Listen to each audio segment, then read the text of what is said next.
And it wasn't the walrus's fault. I mean, I don't blame them for what they did. It's just I wasn't expecting it, you know? Well, I mean, you really need a notary public for that sort of thing. It's just Damn it. professional courtesy.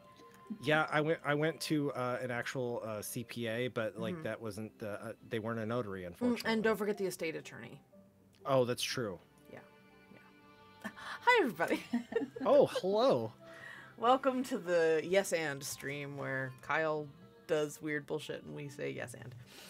Um, welcome to Shenanigoons, the Book of Fables. I am Angela, your DM for the evening, and welcome to your Tuesday night entertainment. That sorta fairy tale D&D game where you contribute to the chaos. We are here with our lovely players. Hello, players. Oh, hello. Hello. I have. Yes, the chat is on screen the now, chat and is we on can read it. So now there's evidence. There's evidence of your crimes. Be forewarned, it's on stream now.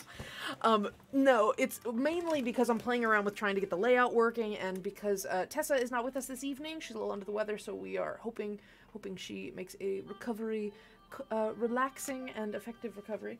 But we're trying out some stuff because I happen to have the screen real estate now. I would prefer Tessa to the chat window being here, but true. Yes. I will continue playing around trying to get it to work. So, everybody, welcome. We are here tonight with Chapter 22 of the Book of Fables, Fugue in Fae Minor.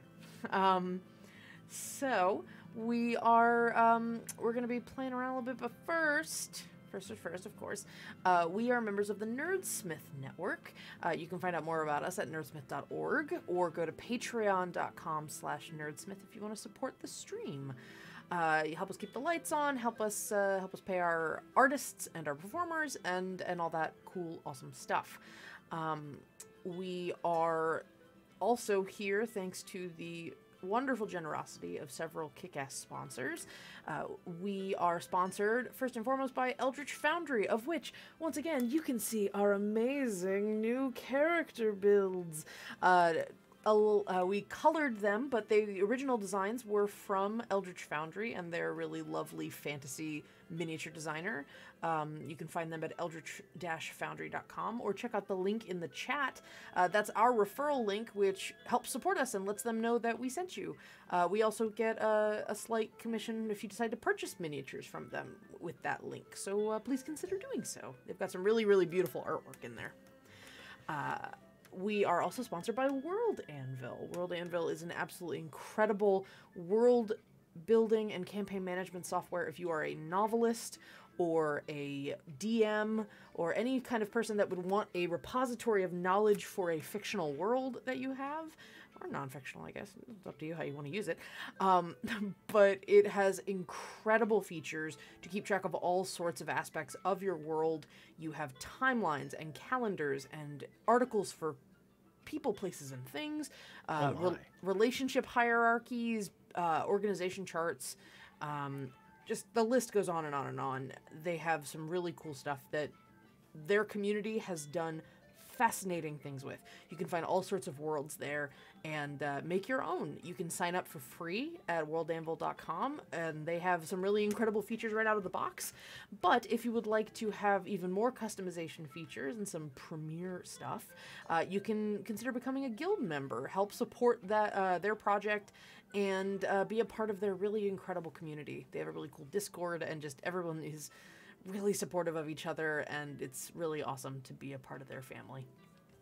And we are also sponsored by Die Hard Dice. Those of you who are returning will know the ongoing saga right now as we try to retrieve this month's special dice set. Robbit, the gremlin. Goblin? Was he a goblin or a gremlin? Doesn't matter. He's a menace. And we are dealing with trying to retrieve the dice. We had. I just got news. Yes, that, Kyle, please tell us what you're hearing now. Robbit has broken into the Nerdsmith warehouse where all of our promotional materials are stored. Oh no! And has scarpered off with the key. put super glue in the locks, and what was that? I don't want to say that on stream. There's something to do with a lot of confetti and something to do with cats. I have no idea what's going on, but What did he do to the warehouse cats? That's our security. I mean, that's what we get for having cats as our primary security force. Yes, Kyle. Yes, so the locksmith is attempting to break back into our own location. Okay. And unfortunately, the giveaway cannot occur this evening because Robert has sabotaged the giveaway.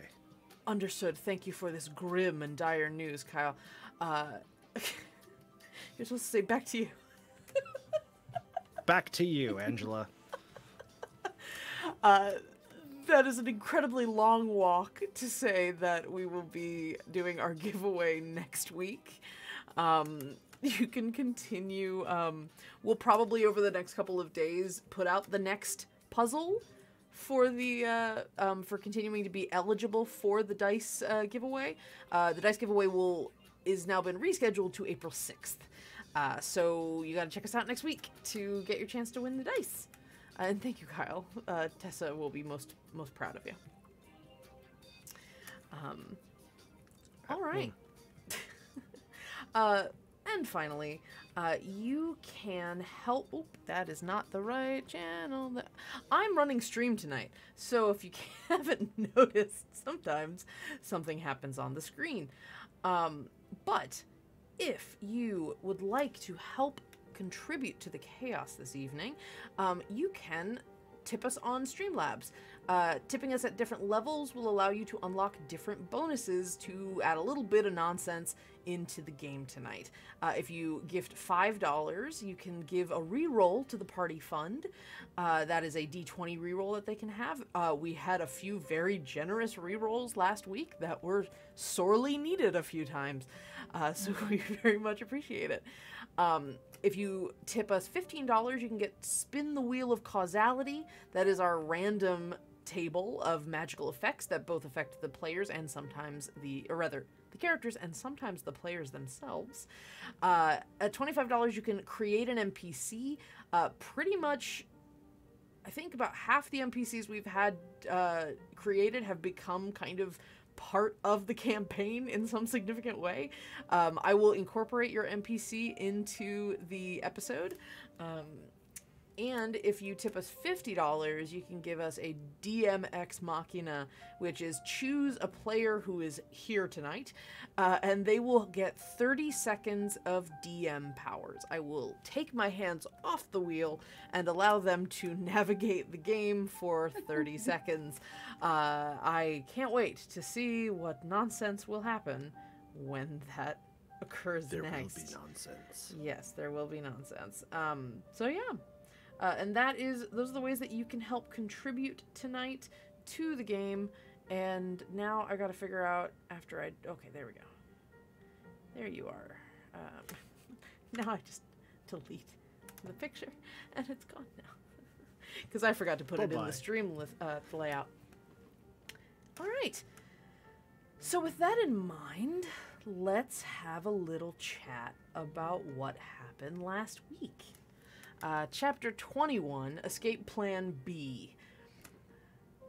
The party continued their efforts to leave the chronogram, one of 12 cities within the island of Cronus, separated from the large part of the island by walls and a metronome system, a train system. You had agreed to help Pimble, a glitter-bearded wizard, to get some information about what exactly is going on with the outside world of the island. Obviously, the chronograms are not the only places on the island you could be. And for some reason, when the clockwork nirvana of Mechanus decided to colonize the island, they decided to kind of separate the people that you have been living with in these chronograms from the rest of the island. You found out last week that there has been some shenanigans, some mind wibbly-wobbly stuff potentially having happened, that you were told to go track down an original map of the island, something from before Mechanist colonizers had changed the map into what you know now as the metronome map. No detail whatsoever, straight lines, just a subway map. Nothing of any information about the island as a whole. You were told that the island was called Thuria. That was because Aliette referred to Her Majesty of the Word, who asked Her Majesty of Trade, who has been known to travel between books, or at least been able to communicate with books. And she suggested that you find Thuria, which you determined was the original name of the island before it became Cronus. So, you found from Pimble that information is not something a lot of people remember, and the fact that Cronus has only existed as it is for maybe 100 years really gives you all pause. There are a lot of people... I know, I was waiting for it. Thank you, Kyle. The fact that there are a lot of people on this island whose lifespans or expected lifespans are far beyond 100 years, and there are people on this island, or in these chronograms, that you know who are older than 100 years old. None of them seem to know this, or at least none of them have talked about it. Pimble seems to think that something has happened that has prevented people from remembering anything about the history of the island before Mechanist came. It was probably alcohol. Yeah, took them all out for drinks. Yeah. So you all staged a little heist. You went to a repository of knowledge in the chronogram, basically a way station before stuff is shipped out to the Reacclimation Center or some other place where they're keeping all the knowledge they amass, all the books and the scrolls and the spells and all sorts of information. You took the twins, Nicket and Toshi, the two Tabaxi twin thieves. We'll call them urchins. You took them with you, and they were actually pretty helpful. Snooping around and snatching stuff, and though a couple of inopportune bursts of wild magic had affected your party during the ensuing heist. Harlan started getting shorter, specifically by 9 inches every scene. What happened? Something happened to Oliette, too. I don't remember. Oh, Oliette began being visited by ghosts who kept demanding her help them. And Beza, eventually, a little gang of woodland creatures they flocked to Beza, like some sort of Disney princess. And caused a bit of a ruckus in the archive you were trying to rob. But you turned it to your advantage and chucked the squirrels and chipmunks through at your as one does, very unprepared guard. And yeah, so you were able to escape. You found your way towards the exit of the repository, which was through a tunnel, or a spiral staircase downward, and you dealt with a floating clockwork eye. Well, you tried to deal with it. For the most part, Oliette found herself a bit, a little overpowered by the thing.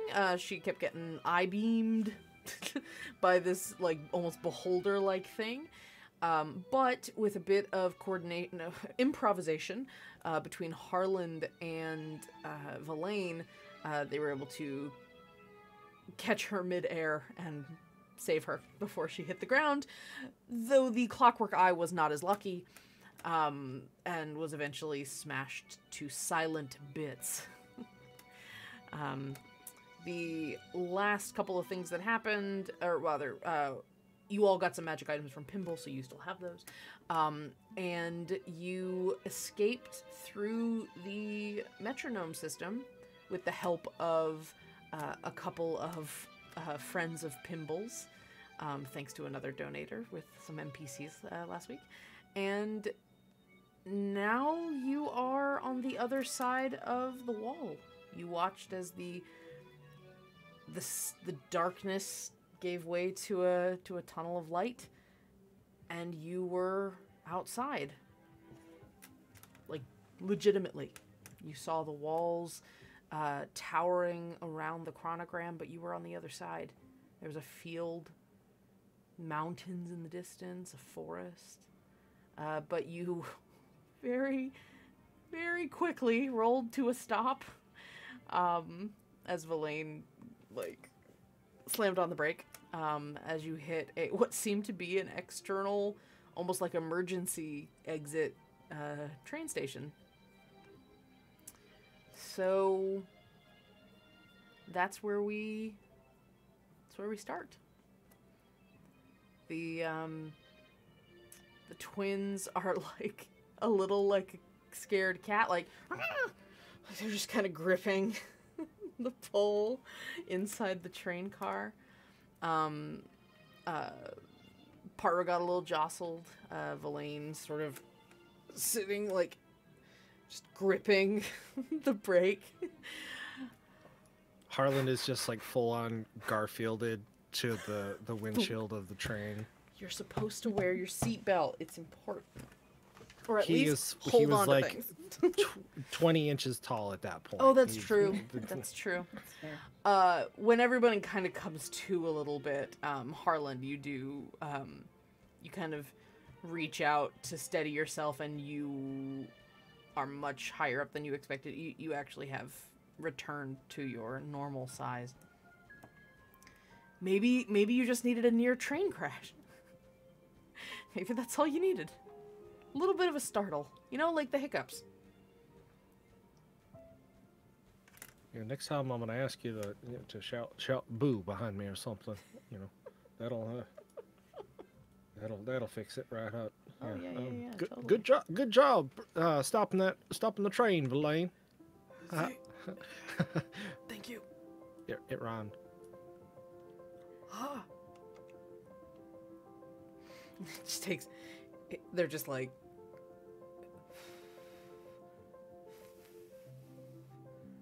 Yeah, you did good. Now we just gotta figure out where we're gonna head from here. I hate this. Well,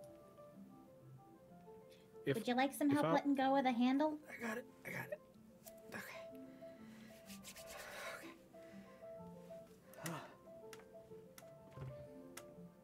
Good.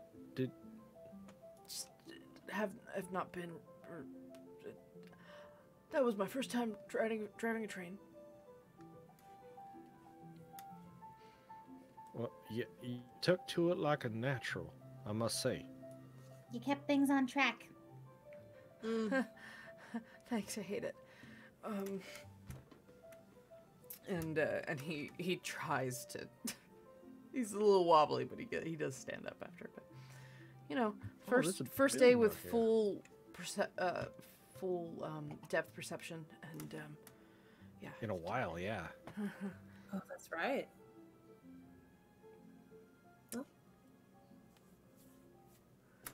So what do y'all do? The cat, the cats, the twins are in the back, kind of just like, Toshi is like cleaning his wrist in like almost an anxiety soothing gesture. All right, so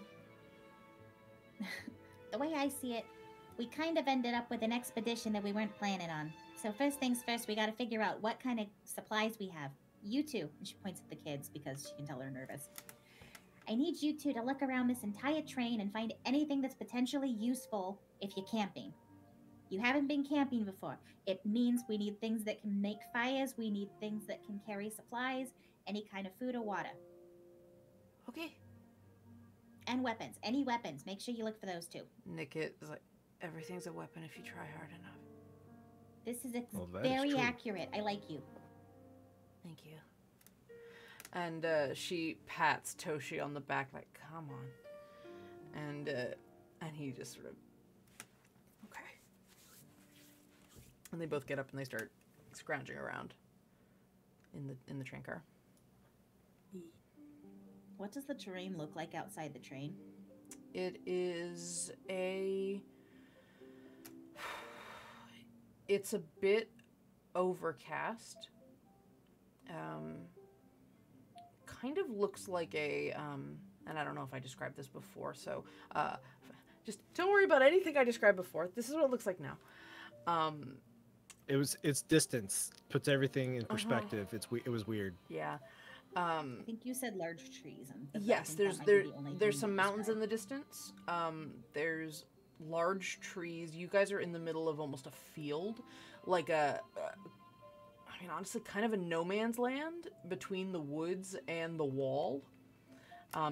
It's long grass, but not much taller than that until you hit the tree line, and it's probably like maybe half a mile between the wall and the tree line. You guys are kind of in the middle, though. And it is overcast, and there is fog. It's not too bad. You can still see, like, occasionally... It depends. It kind of, like, flows around. Occasionally you lose sight of the mountains in the distance, and sometimes you kind of, like, see them because the fog is kind of drifted. It's like a drifting... Almost like, It's low clouds. Yeah, it's like low clouds rather than fog. All right. Paru's staring outside the train car window. I'll just keep her pretty T-posed. Fair. Ollie, you feeling okay? I know you you got beefed a bit last, when we were back in there. That's one way to put it. Certainly. No, I'm okay now. Paru took care of it. Well, thanks, Paru. Of course. And I'll just kind of stretch a little bit. And I think when I stretch to my bat wings, like the velvety wings just kind of like stretch out along as well. Half the characters in this whole train car act like cats a little bit. Yeah, I have to like shake the shock out of them. Yeah. But if I don't see any movement immediately around the train car, I actually want to try to get the door open. Okay. Yeah. And take a look around outside. You go to the door and you start kind of like trying to open it. And Valine goes, "Oh, wait, I got it." And he reaches for the like controls at the front and basically slides a lever that... It's like a school bus. Yeah, a little bit. Except it activates the doors sort of sliding apart.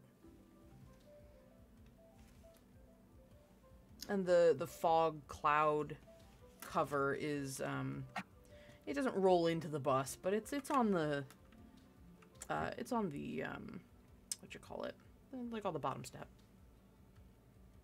Okay, so it's like there's the tall grass that we can see above the fog, and then there's fog. The fog is kind of a little bit over the grass. The grass maybe goes up to, let's say, Oliet as a system of measurement, because she's probably the average height among you. The grass probably goes up to maybe just over Oliet's knees, and then the fog, yeah, just over your knees, and then the fog kind of fills the rest of the top of her body. That kind of, it's not super thick. It's just kind of a mist over everything. Okay, but we can actually see the ground. Mm-hmm. It's not like it's Yeah. hiding what the ground. No, you looks can like see from the us. ground. Okay, It's more mood mist than... that's fine. Heather, as Beza's brain went to like, we don't know the terrain. You shouldn't step on it until we know if the You ground could be is inside solid, a and we worm shouldn't put our inside the feet in it. asteroid. Yeah. Yeah. All right, so just be careful going out there because we don't know any of the wildlife, we don't know any of the plant life, we don't know anything since we've never been outside the walls here. Well, I mean, we did that once already when we were inside the book, and you know that turned out okay. We lost Villain and Oliette in a crevasse into the ground, and you and I almost pissed off the mushroom people because we thought the mushrooms were dangerous and attacked it. That's a He weird did almost get sentence. murdered by like a weird spider girl. That happened. Do you remember that? Valen's just like, yeah, don't remind me. Toshi's like, that was a really weird sentence. And yet all of it was true. He starts licking the back of his knuckles a little anxiously, and Nick's like, no. If you're not into weird, you're not in for a good time. Yeah. Keep searching the train for anything useful. I've got something. And, Nickit starts pulling what looks like a duffel bag out from underneath, like, the frontmost train seat. It has, Beza, it's been a while since you've seen it, but it has some symbols on it that would indicate it's something that the metronomes probably put in the train car. So it might be, like, some emergency repair equipment and such. So yeah, Nickit sort of drags it out. Toshi walks over and tries to help, and it seems pretty heavy. Good job. That, those symbols, it's the metronome. Like the metronomes that actually run the metronome system. That's the symbol. So this might be useful. I don't know what's in it until we open it, but there might be some tools, there might be some supplies, things that we're not going to be able to find out in the middle of that. And she gestures outside the train. Great. And she starts opening it. Nickit, they start opening it, and, open the bag, and you see that there is a bunch of mechanics tools. Just basically insert whatever you think. Tell me what you think's probably in it, and it's probably there. It's just a basic set of mechanics tools. Okay. You see a hooded lantern, and some like basically a flint and steel to light the lantern. And a flask of oil for it. You also see there appears to be an extra couple suits, like mechanic suits. They are gnome-sized, but they have the metronome logo on them, and they're just made of like canvas. So they would actually fit Beza and Paru, probably? Mhm. Probably. Beza doesn't wear clothes, but yeah. Might they be a would. little big on Paru, but not too bad. Well, I mean, if we grab one of those, if we need shelter of some sort, it's a change of clothes. Yep. That'd be good. Or a pillow, Toshi said. Or a pillow. We can also tear them apart to make bandages. You can also tear them into strips to use them to tie things together to make a lean-to. You are so smart. I did a lot of hunting, remember? I remember. It just always impresses me every time that you exemplify the teachings of your teacher. Yeah, you go all business. I don't know a lot about like a lot it. of things, but I know a lot about certain things. And Paru helps the kids with the bag, breaking some of the stuff out. And you also find that there's a basic first aid kit. So if you really needed to, you could make medicine checks and try to heal basic wounds. Harlan's gonna check the seats. Yeah. It's like just see if there's, you look through where the cushion in the back meets for like. Looking for coins. You're looking for spare change. Yeah, just like stuff might be in there. He's like almost doing it absent-mindedly. It's just like kind of tucking his hand back in there and just like seeing what there is. Go ahead and give me a perception check. All right.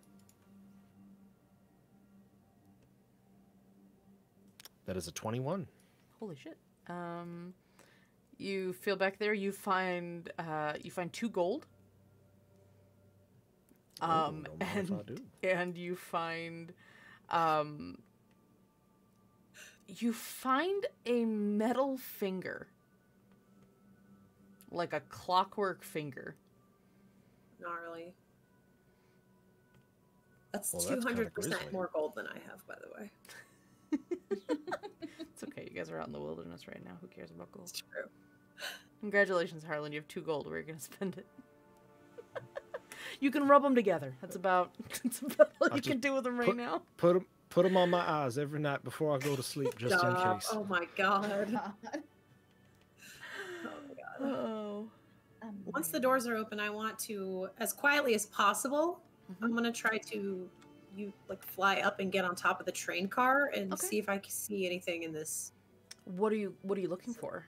I'm looking for movement. I'm looking for, or any signs of like a trail or path or something that indicates that this is not just an abandoned wasteland and that there may be activity out here. Give me a perception check.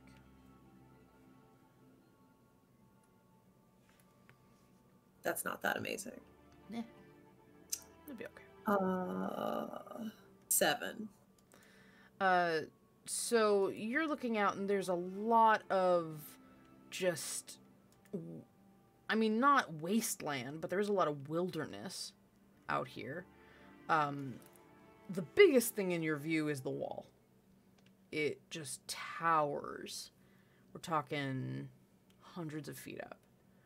And it just kind of, you watch a little bit as like the mist sort of like collides and kind of curls up against it and ends up back in the field. As you're watching that, you see a flicker of light in the distance, in the fog. Up or out? Out, like on the ground. And it's moving a little bit. It's pretty far off, but it's real foggy. And it looks like it's just sort of like slowly meandering around out in the field. Long way off. Not within like shouting distance, just far away. Okay. I know they're busy in there, so I'll just pull out my, what is it called? A yukulwa. And I'm just gonna like wait and make sure it doesn't get any closer. Okay. But I'm not gonna freak out yet. Yeah, just keep an eye out. You let them know or anything, or you just keep it to yourself? I'll just wait. I don't want to panic anybody. The kids are already nervous. Well, you do just say have that. you do have your headspace. If Oh, that's you true. need They to don't just have tell that. if you just need to Hear tell the that. party, you can do that. But that's up to you. That's true. I'll wait. Let's just see what I have. Okay, keep an eye out. What are Beza and Harlan doing? Beza starts going through the tools. Yeah. You're because probably of familiar with a lot of them, even though it's been a while. I imagine there's at least a couple of files of some kind. Oh yeah, Thank no, you. definitely. The metal needs to be dealt with. She hands those to Villain. Okay. Look, in a pinch, you can stab something with one of those. I know what you can do with a file. I know a lot of things you can do with a file. I mean, that's fair. Do either of you... He She looks at... and it disappears into his hand of holding, Perfect. which I love still. She starts taking out any of the tools that are useless. Like, Okay. anything that looks like it doesn't have a purpose, she takes out so that it's not weighing the bag down. Sure. Does Nickit have a weapon? Nickit has a weapon, I'm assuming. Does Toshi have a It weapon? has knives. Are you kidding me? Toshi probably does. If you ask, Toshi maybe shows that he's got like a knife. You ask Toshi and he kind of just pulls out a little. It's like a little switchblade. It's dinky. Do you think I'm gonna All right. need it though? I mean, you I have much just want worse you to- than I do. I just want you to be prepared just in case. Okay. Would you rather stab something or hit it? I'd rather run away, please. Nick, it's But like if- I've if you taught have him to- well. If you have to pick one. I'm not very strong. Here, take this. And she hands him, like, whatever the largest wrench is. You can use this to block some attacks if something swipes at you. Okay. And you can also whack it. Okay.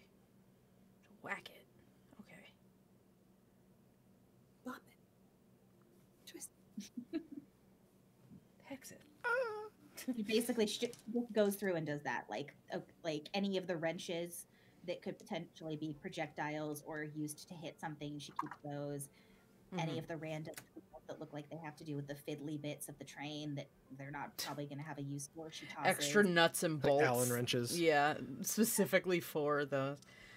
Allen wrenches shaped like somehow like a 3D Allen wrench that's shaped like a D12. Allen wrenches could potentially use as tent spikes, so those she would keep. Huh. But how many nuts and bolts are we talking? Like a handful, like a little sandwich baggie with a few in them. Things that they tend to lose. You actually need. Yeah, things they tend to lose a lot or something in the engine. Things that have to get replaced. Anything that's definitely not something that would really have a use, she gets rid of. Anything that could potentially be useful that's in there, she'd hold on to. Like any lenses or anything that we could use for signaling or starting fires. Oh, yeah. How about this? We'll say you keep whatever Beza would intuit is useful, and you just let me know what you think might be in there when you need it. Okay? Because I'm down for Beza being pretty good about assessing the usefulness of what she found. This is one of those situations where Beza's like, I actually know what I'm doing. Yay. But like, can we have nuts and bolts though? Can we keep those? Yeah. Hey, I guys. mean, if you want them, what are you going to use them for? I just feel like I need them. Do you want them, Alright. or do you want me to hold on to them? I can hold. It's nuts and bolts. I don't know. Jingle jangly. They won't jingle. I mean, yeah, that's fair. But just saying they might be useful. All right, I'll hold on to them. You can get them back when you stop playing on top of the train. I'm not playing. I'm working. Then Just keeping a lookout. It's important. Just make sure you don't like fly up too high, because if they're watching the train from the wall, you become a target. Well, that's terrifying. your brain just went, oh. Don't ever tell me not to do something. Yeah, that worked out really well like 20 minutes ago. Listen, did we die though? You're welcome. Fair. No.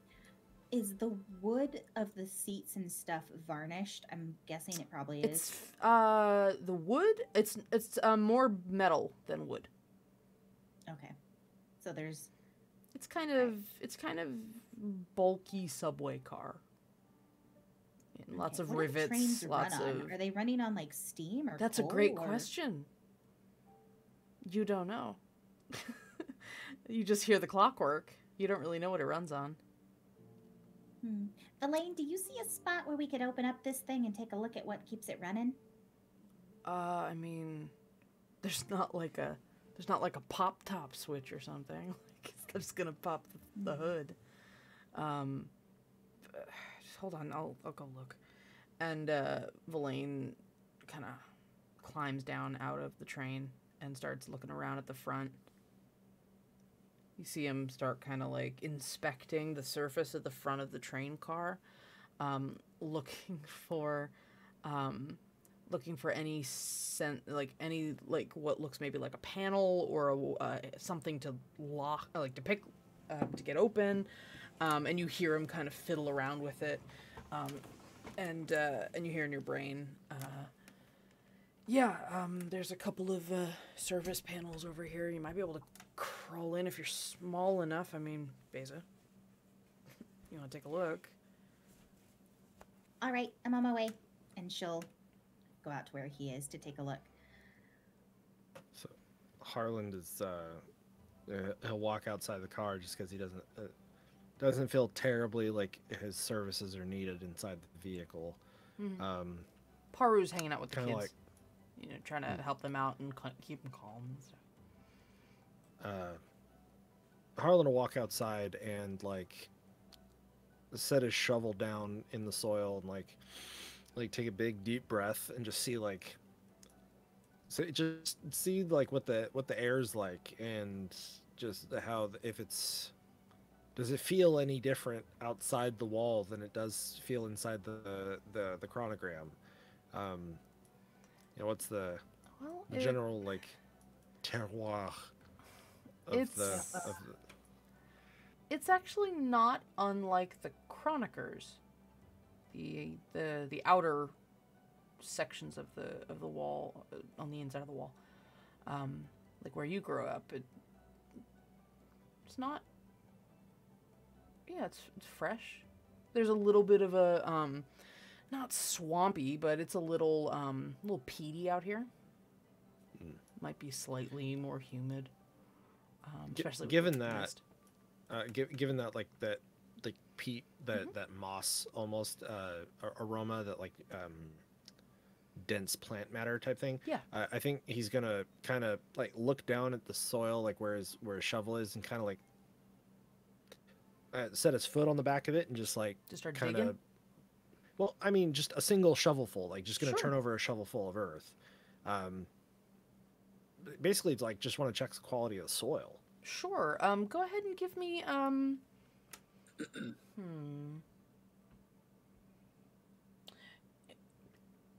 ahead and give me a nature check.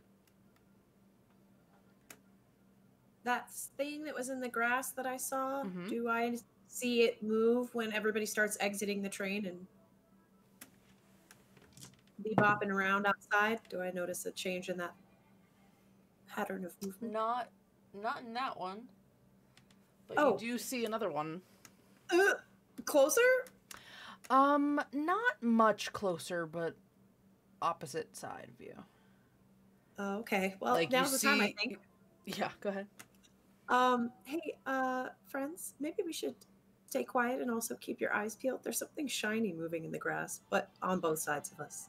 Don't panic. Everything's fine. But maybe stop talking. Okay. Got it. Keep it to book talk. I'm just gonna wait.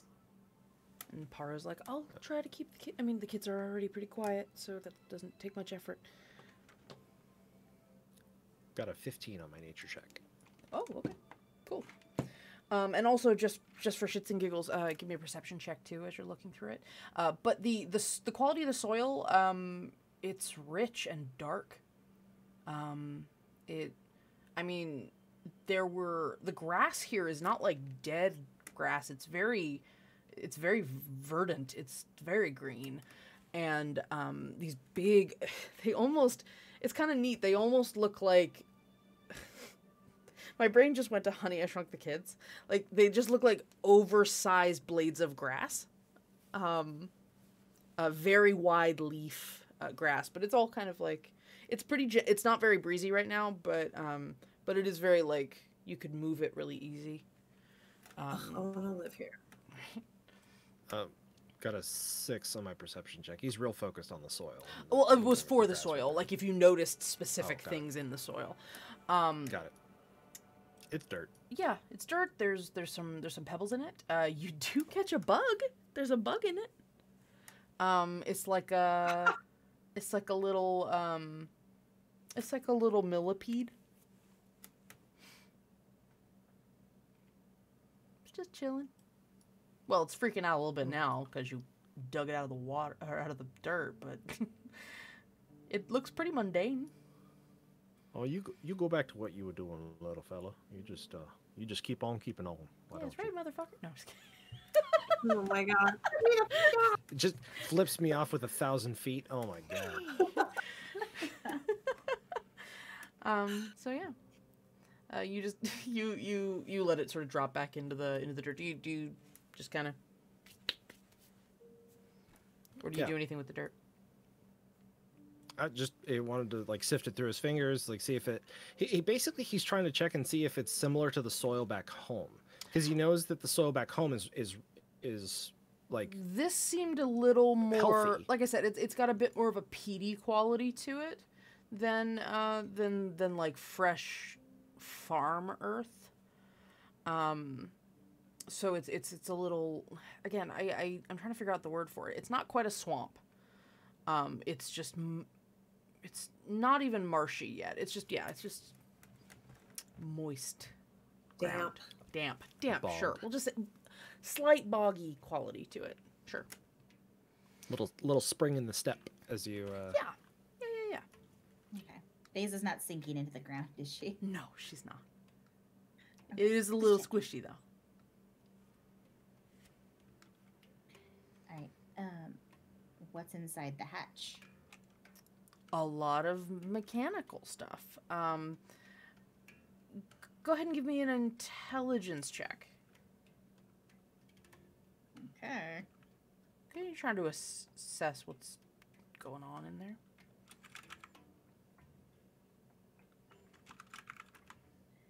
I mean, it could be worse. I rolled a 12. Okay. So it's a 12. I mean, what are you looking for specifically? She was trying to look and see if it's running on coal. So you're looking for a power source. Yeah. Okay. You see a lot of machinery. Some of it is still cooling down a little bit. When you open, there's a little of steam.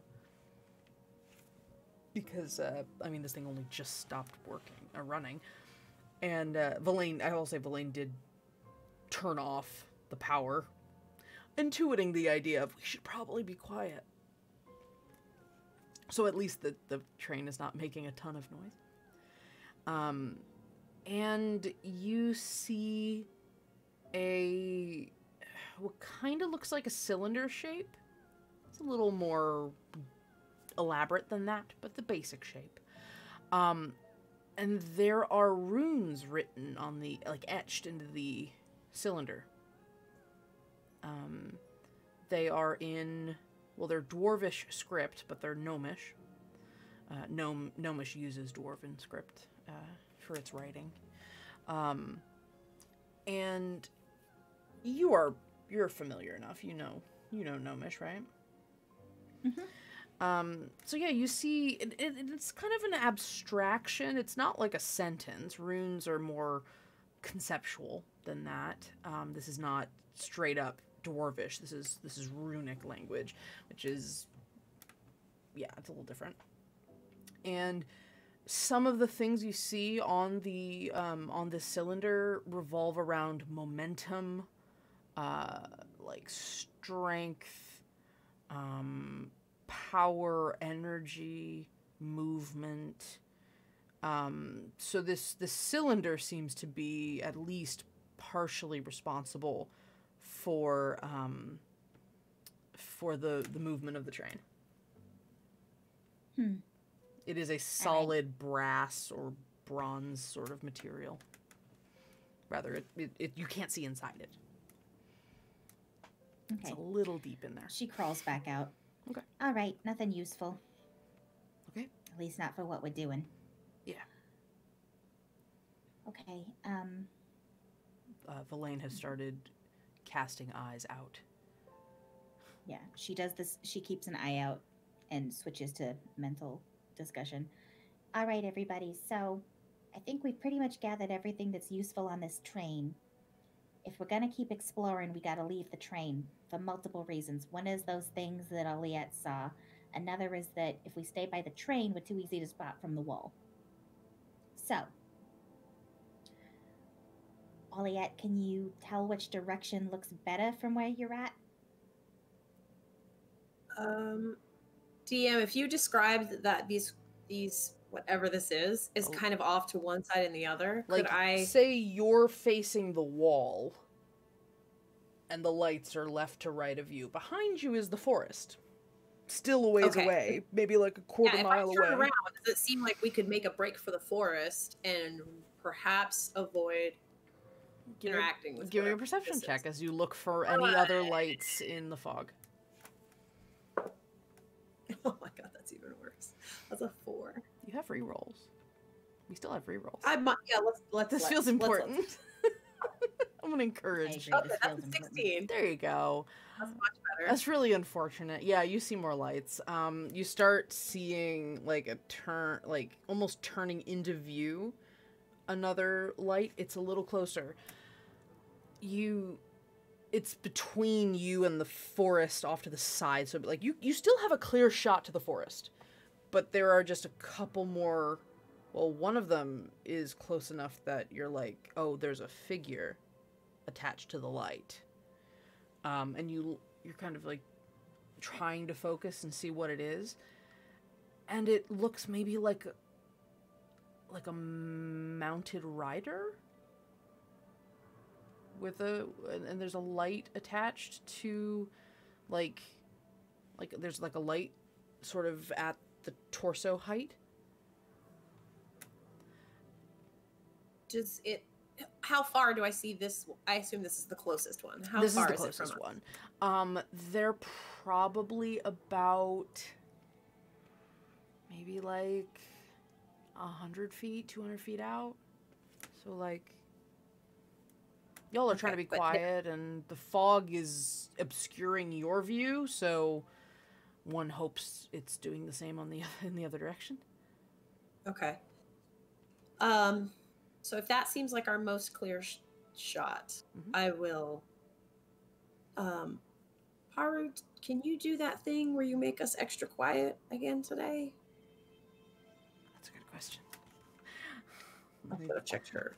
Yeah, let me check Paru's character sheet. As much as I hate to say it, if I'm remembering correctly, Might be Tessa you. did say that she was out of the high level spells Yeah, let me take a look. after that last one when I we know left she's the. more than me as a. Oh.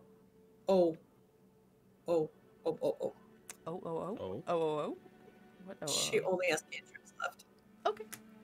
Then she goes, "Sorry, not right now.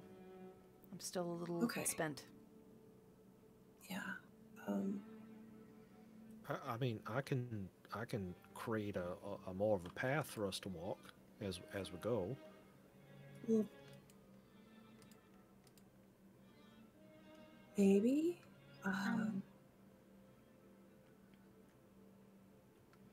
Verlaine, do you think you could set this train to go back along the track?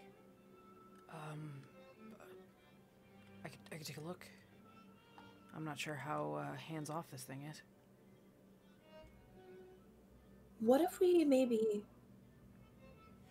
So I think if we go, I don't know how close everyone is, but I'm like low to the roof of the train also. But I will point. Hopefully, my friends can see me where they're standing, and point in the direction that I saw that seems the clearest, Mm-hmm. and just say, I think if we are quiet and prepared to make a distraction in any other direction than the one we're going, we should be okay. We just have to be very quiet. All right. Sure thing, sunshine. I can do that, but it's only about it's only about 10 seconds away. About however far that is. 60 feet. It's 60 feet away. Thank you. I basically just I could do what I did back in the thing, that knowledge learning center with the floating eyeball. I make that whirligig, that that dust devil. I could do that. Mm-hmm. Just kind of send it off. Okay, I'd say keep it maybe in your back pocket and be ready. But if we can Oh, get it away don't fit with. in my back pocket. It's way bigger than that. God damn it. Oh yeah. Okay. I'm just gonna pat him on the arm. That's all right. Okay. All right. Yeah, it's So gonna go great. here's what I'm thinking, Verlaine. You and me will take point. Okay. You're better at finding traps and things, and I can take a hit. Thank you, Mouse. Paru, take up the rear. Keep an eye on the kids. Oliette and Harlan stay near the middle, and also help keep an eye on the kids. Well, you got it. Thank you, Mouse. Kyle, that is 4 re-rolls for you guys. Holy dag! Thank you, Mouse. Oh my gosh, thank you. This seems How many like do we a... have? Probably a lot I will at this check. point. I was gonna say, Oliet used 1, and did you just just use got 1. 4 back. So add 3 to whatever the total was if you hadn't already. We have 11. That's the So- kind of math I like.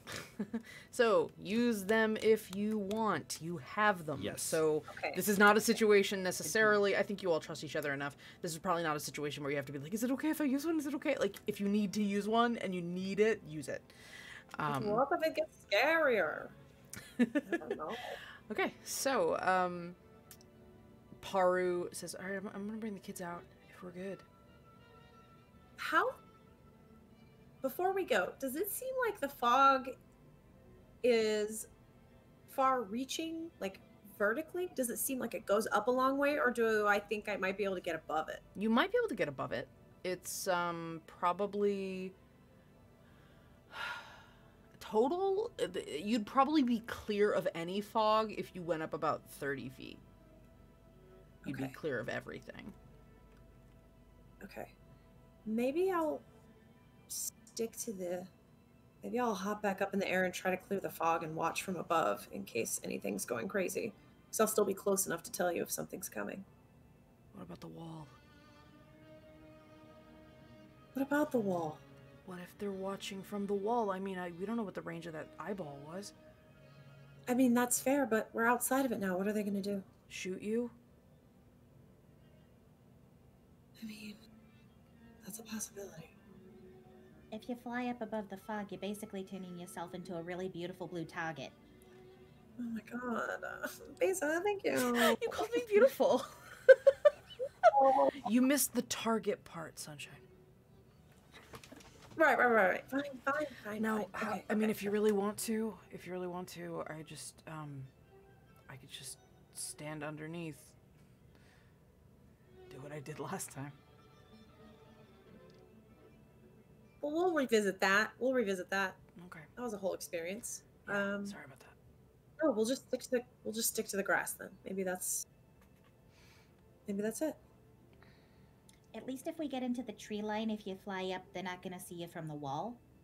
Fair. So let's try to get to the tree line, and then if you want to fly up and get a better look at what's going on, I think that's a good idea. But at least then you've got some cover. And I mean, I could just. So what he's gonna do is take his shovel and like take out a scoop of earth, and as he does, mold earth Okay. to basically create a down ramp, and he's just gonna start like Make a trench. doing that. Yeah, a tunnel. Oh, a tunnel. Okay, so you're gonna aim for like Yeah. actually going underneath. Okay. Let me take a look at the wording. I mean, there. if it's just a trench, if I can just do a trench, then Well, that's the more question than- is, will the trench hold? Because, well, I see the trench is probably going to be easier because I'm not sure you can actually Sure. make a tunnel without Tunnel, it right. collapsing. I'm pretty sure that this is loose earth. So I'm not sure. Loose earth, you can excavate it, move it, or deposit it. Yeah, I'm thinking... Yeah, I don't think you can make a tunnel with that. Cool. Or at least Then in a this trench is fine. in this area, you won't be able to make Sure. a tunnel. So yeah, you start like digging a downward ramp, like sort of shoving it down so that people can walk down it, and then there's just a trench you start pushing, and you're almost like you watch as like you're kind of digging and spreading it out, and then digging it and spreading it out on the outside. Like it's kind of that motion. It's essentially he wants to leave it as like as flat on the surface as possible. Sure. Like, That'll take a little extra a- time to like gently kind of pat it down okay. so that Then it's not for like the sake of it's not like a of hill. speed, he'd rather just do the direct trench towards the forest. Do you Harland, as the tallest person again, want to be able to see over the trench? Or do you want to be all the way underneath it? Underneath the ground line? Because Oliet can fly, I don't think he'd be worried about that. Okay. Like if she needs to like hover like 2 feet off the ground to be able to see above the trench wall, she can like Sure. probably do that. Sure. So. All right, so so you start excavating. You Just start hear going. you hear this like real gentle, real small, like the sound of someone digging through sand. It's kind of it's a lot of dirt, so it's gonna make a little noise. And Paru and the twin Tabaxi are following you, Harland, as you're doing this. Kind of keeping close. Beza, what are you doing? Are you gonna follow right away? Are you gonna like take back?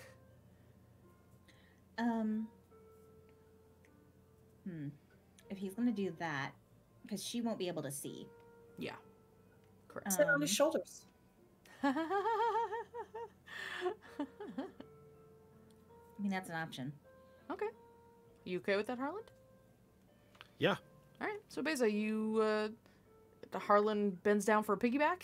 You hop up, All right. crawl onto his shoulders, and you are head up over the trench as he How is. much do you weigh? Sorry for Oh. having. He's a to ask miniature. No. She's a figurine, so she's small, Yeah. but then she probably weighs, I would say she probably weighs as much as a medium-sized person.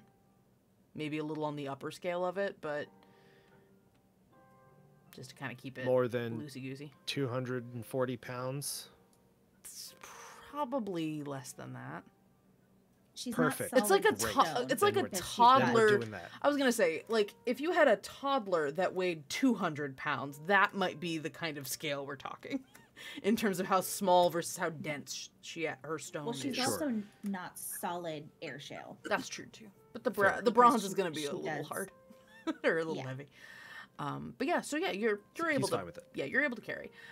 It's a little like, okay, gotta figure out how to stand and do this. So it's like, Beza, you're kind of holding on, just hands She's on his ears. Probably Like, tries to put some of her weight on the sides also, sure. so that he's When not he's just not holding her when up. he's not moving the earth, maybe. Yeah, so that but he she can has get- her bow ready just in case. Okay. Oliette, how are you following? Are you gonna be on the ground So- with them? Are you gonna? Yeah, if Beza has eyes on the ground level, then I'll probably come in the rear actually, behind Tessa, behind Paru and the kids. So I'll just walk. Sure. Verlaine is yeah, Verlaine will basically be behind you. Like just Okay. I thought they were gonna be up front because they were. oh, That was the plan before See, Harlan started. before digging Harlan a started doing the trench. trench. Okay. Verlaine's just like, after you, and just let Yeah. Harlan and Paru and the kids all go. And he's just keeping his eye out. It based on what you're seeing in terms of their attention, Oliette, you suspect that Verlaine also has noticed, or at least has an eye on the lights. Okay. And he just kind of follows you down into the trench when you start going down. Okay.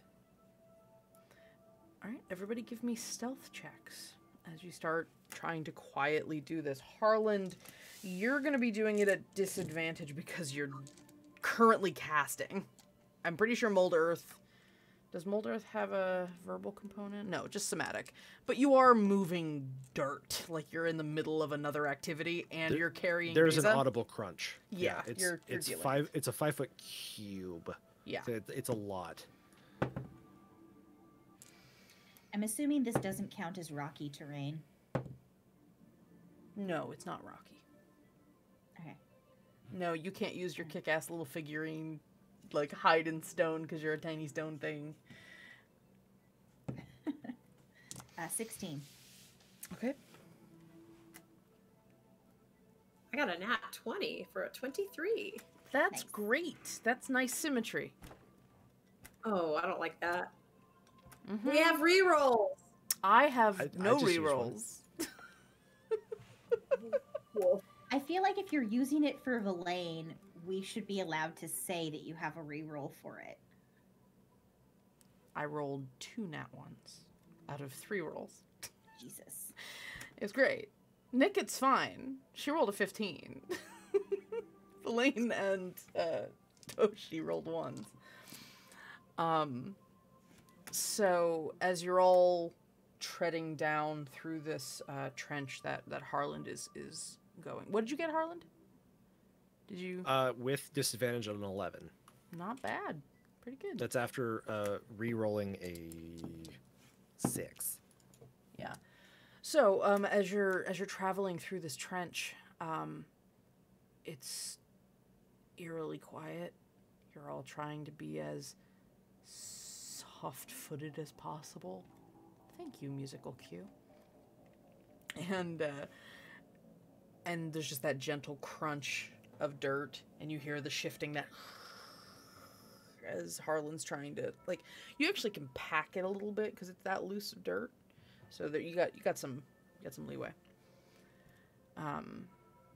And poor Toshi trips on a root that gets exposed. It's like, and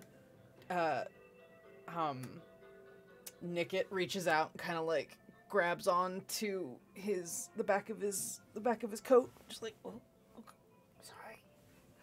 Just sort of readjusts himself, and Nickit's like, you have to be quiet. Like, I'm aware. They're having like kind of a silent like.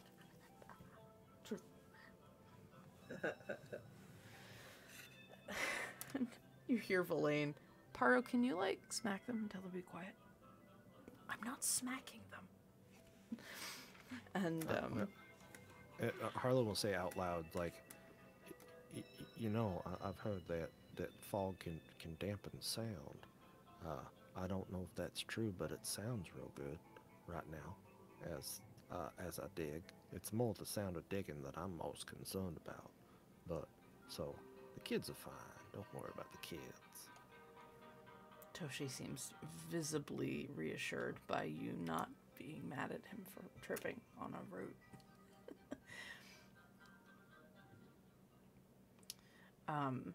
And as you continue walking, Olia, you hear Verlaine kind of give a bit of a grunt, like an audible one, just like, ah, and it's a little loud, a little on the loud side. And he's kind of holding onto his eye a little bit, like he's kind of like rubbing like he has a migraine. I just give him the like, shut the fuck up look. And he quiets down. You hear clanging. Who hears clanging? Like armor clanging? Not quite. Like clockwork. Near or far? Not Wherever they are. Not too far. Verlaine just kind of stops, staring up, like imagining he can see beyond the trench. And he like sort of presses up against the wall and goes real quiet and kind of ducks a little bit low.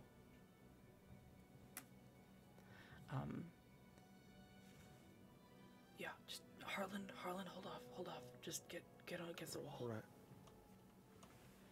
Right. He will, as quietly as he can, basically like stop using the shovel and put his hands against the wall and kind of like push in a little bit to like make like little indents that they can kind of.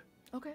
Yeah. So think you've got a skinny little. inside. It's very like the hobbits in Lord of the Rings. You're all kind of crouching with a little bit of overhead, and you all go quiet again. And you hear this kind of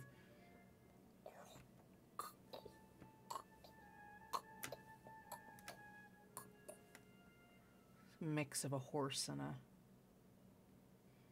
modron sound. I must say that I am not fond of that noise at all, or whatever it might be. You see a beam of light over the trench, kind of...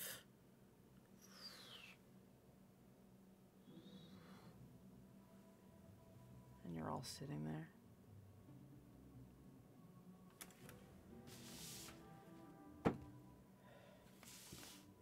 You just hear more.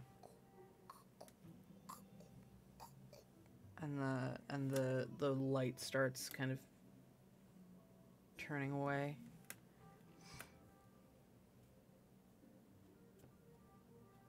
A couple moments pass. You hear it getting a little more distant.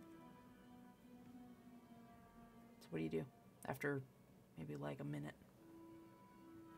If it needs a light, maybe it has to see whatever it's looking for, as opposed to like a dog can sniff something out, or like a mouse has them big ears that it can hear things that I have no idea what that's like. That would make sense. It doesn't mean Equine species usually have their eyes on either side of their head to make it easier for them to have a broader range of vision. Does it, thank you, Dr. Beza. I mean, that doesn't mean they can't hear us. We should just move quiet, right? Right. I just meant that it's not its primary method of tracking. Maybe it needs that light and it needs to see something. But yeah, I'll be more careful now.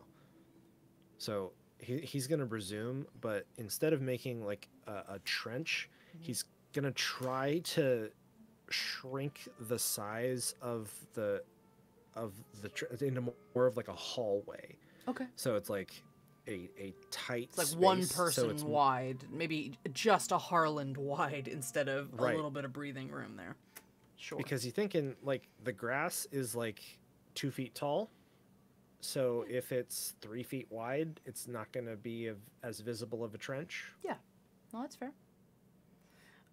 As you're digging the trench, though, just so you know, like the mist and the cloud kind of rolls down into it, because it's just sort of like there's more place to move, so the air moves down there. So you continue to do that. Everyone, give me another stealth check, as you're all trying to move gingerly down. I'm going to use another reroll. Okay. Another 11. Okay. 14. The kids all 17. The kids all did okay this time. I didn't roll for Paru. I'm just kind of giving Paru a pass. I don't want to make Paru responsible for anything when Tessa's not here, so she Fair. just automatically passes her stealth checks. And you all continue moving. So yeah, Harland, you're trying to keep your tunnel a bit smaller. And the rest of you are just following along. Villain is very much keeping their eyes peeled at the back where you guys have come from. As you're walking, and yeah, go ahead, Harland. I just had a brilliant idea. I don't think I've ever had an idea this smart, I must say. Villain, you got any of that tape? You just hear a chuckle in your head. Yeah. Could I get a small piece of that for my shovel here, and then maybe I'm already the less. ahead of you. Yeah. Thank you. And he, Villain comes forward with, and the duct tape is in their hand. And with this kind of jerking motion, there's a moment of like, oh God, what are you doing? But it doesn't make any noise. Yes. And he hands you enough to wrap around the shovel. Much obliged. And then he It helped proceeds. then he proceeds to start ripping the shaft. foot-long pieces and handing them to everybody. He puts them on the bottoms of his shoes.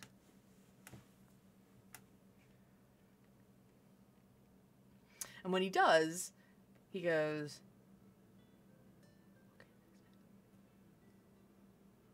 okay, cool, I can't... okay, just fair warning, you can't talk when you have it on.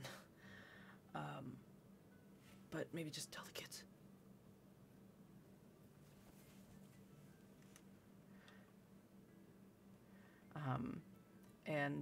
And Paru's just like kind of whispers to them as she hands them the tape, and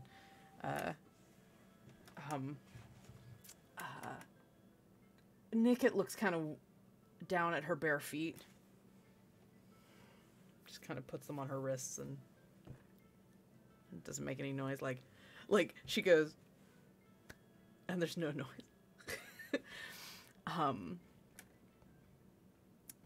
Ironically, I can't hear you, Elliot. I thought you were doing a prank. I thought you were pulling bullshit. No. To Paru, maybe tell them that putting the duct tape directly on their fur is not the wisest move. It's gonna be a problem later. Maybe. Mm-hmm. Paru warns them, and Toshi goes, and he puts them on the bottom of his feet, on the pads of his feet. I did make that mistake once, and it was, I must say that my Is that my scene back in has 40-Year-Old never been Virgin? the same. Yeah. Some people pay a lot of money for that, so just it's fine. For the waxing or for the fur? Both. You can't see this, but Harlan blushes a little bit. It's foggy. You're fine. So what a fucking image. Not just Harlan getting his fur bulk back waxed, but also like someone selling it on the black market. Oh my god. Oh my god, the harlots and the harlequins. Absolutely. Harlan, you have, we're just gonna do a real quick like insert canon here. Harlan, you have become accustomed to cleaning any inns or taverns you go to. You clean that space like you murdered someone in it, because you know that a harlot or a harlequin's gonna end up in that hotel room and they're gonna be like, I got his soap bar. like you do not leave anything at hotel rooms. Oh my god. It's like, we love having Harlan stay here. He attracts a large crowd, but he always steals the towels. Yikes. Oh no. Okay, if anyone, this is a content warning if you don't like discussions of hair, but like I feel like someone has a doll of Harlan made out of like all the fur they got out of the shower. Oh my god. How my dare God. you? It's that one bitch. Someone literally has a fur fetish. There was this one time where Harlan forgot to drain the bathtub, and they bought his bathtub water. They left the ring. God. I'm sorry. I'm just really riffing off this whole concept of the Harlans and Harlequins. Like, there's How vile. bounties on things you can get from him. He always Toothbrushes. went to the same barber when we were living in the book because that barber would burn the hair. Toothbrushes, real high value items. Anyway, so I'm so sorry. And after that unfortunate tangent, you're welcome, Chris. Thank you, Bix. Oh god. Okay, Oh my god. So you I don't remember what we were doing. Right, danger, Traveling through a peril. So Villain proceeds to give everybody enough duct tape to apply to their shoes if they have shoes on, or just to apply to themselves if that helps. And that allows you to not make any noise. I mean, Villain partly is thinking like, oh, thank God, if if I make more noise, at least I'll be silent. And he puts the duct tape. I only make the noise. It doesn't. Well, it does make. That's just for effect. It's a sound version of the visual. That the duct tape. He sends it back into the hand. The little you see the little gold or little bronze dots along the prosthetic. I almost imagine that it sounds like a small pop, because like it's the air rushing in to fill the space where the thing just was, right? And so you continue moving at a much better pace with that. Give me one more stealth check with advantage, because now you're dealing with only the outside world making noise. You yourselves are not making noise. What was that? 18. Nat 20? That's another die-hard nat 20 is what that is. Huzzah. Hey. So yeah, just 17. great. I rolled a sleight of hand by accident, but my bonus is the same, so it's fine. You're fine. Fucking hell yeah. Gotta buy that table dinner first, Angela. Jeez. Well, that's why you get yourself some metal die-hard dice, and a tray, so you don't break the microphone and hurt people's ears. That was a 17, 18, and 19. The other direction, 19, 18, 17. But the kids were all great. And you all, it's very quiet, and you all just continue moving. Harlan, you start to see the trees. As you're digging, you see like the tops of the trees. Then you hear more clockwork.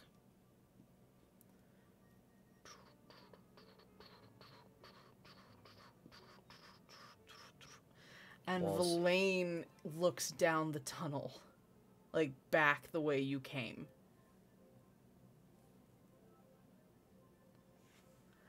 I think I found the trench. Well, hot damn. What do you do?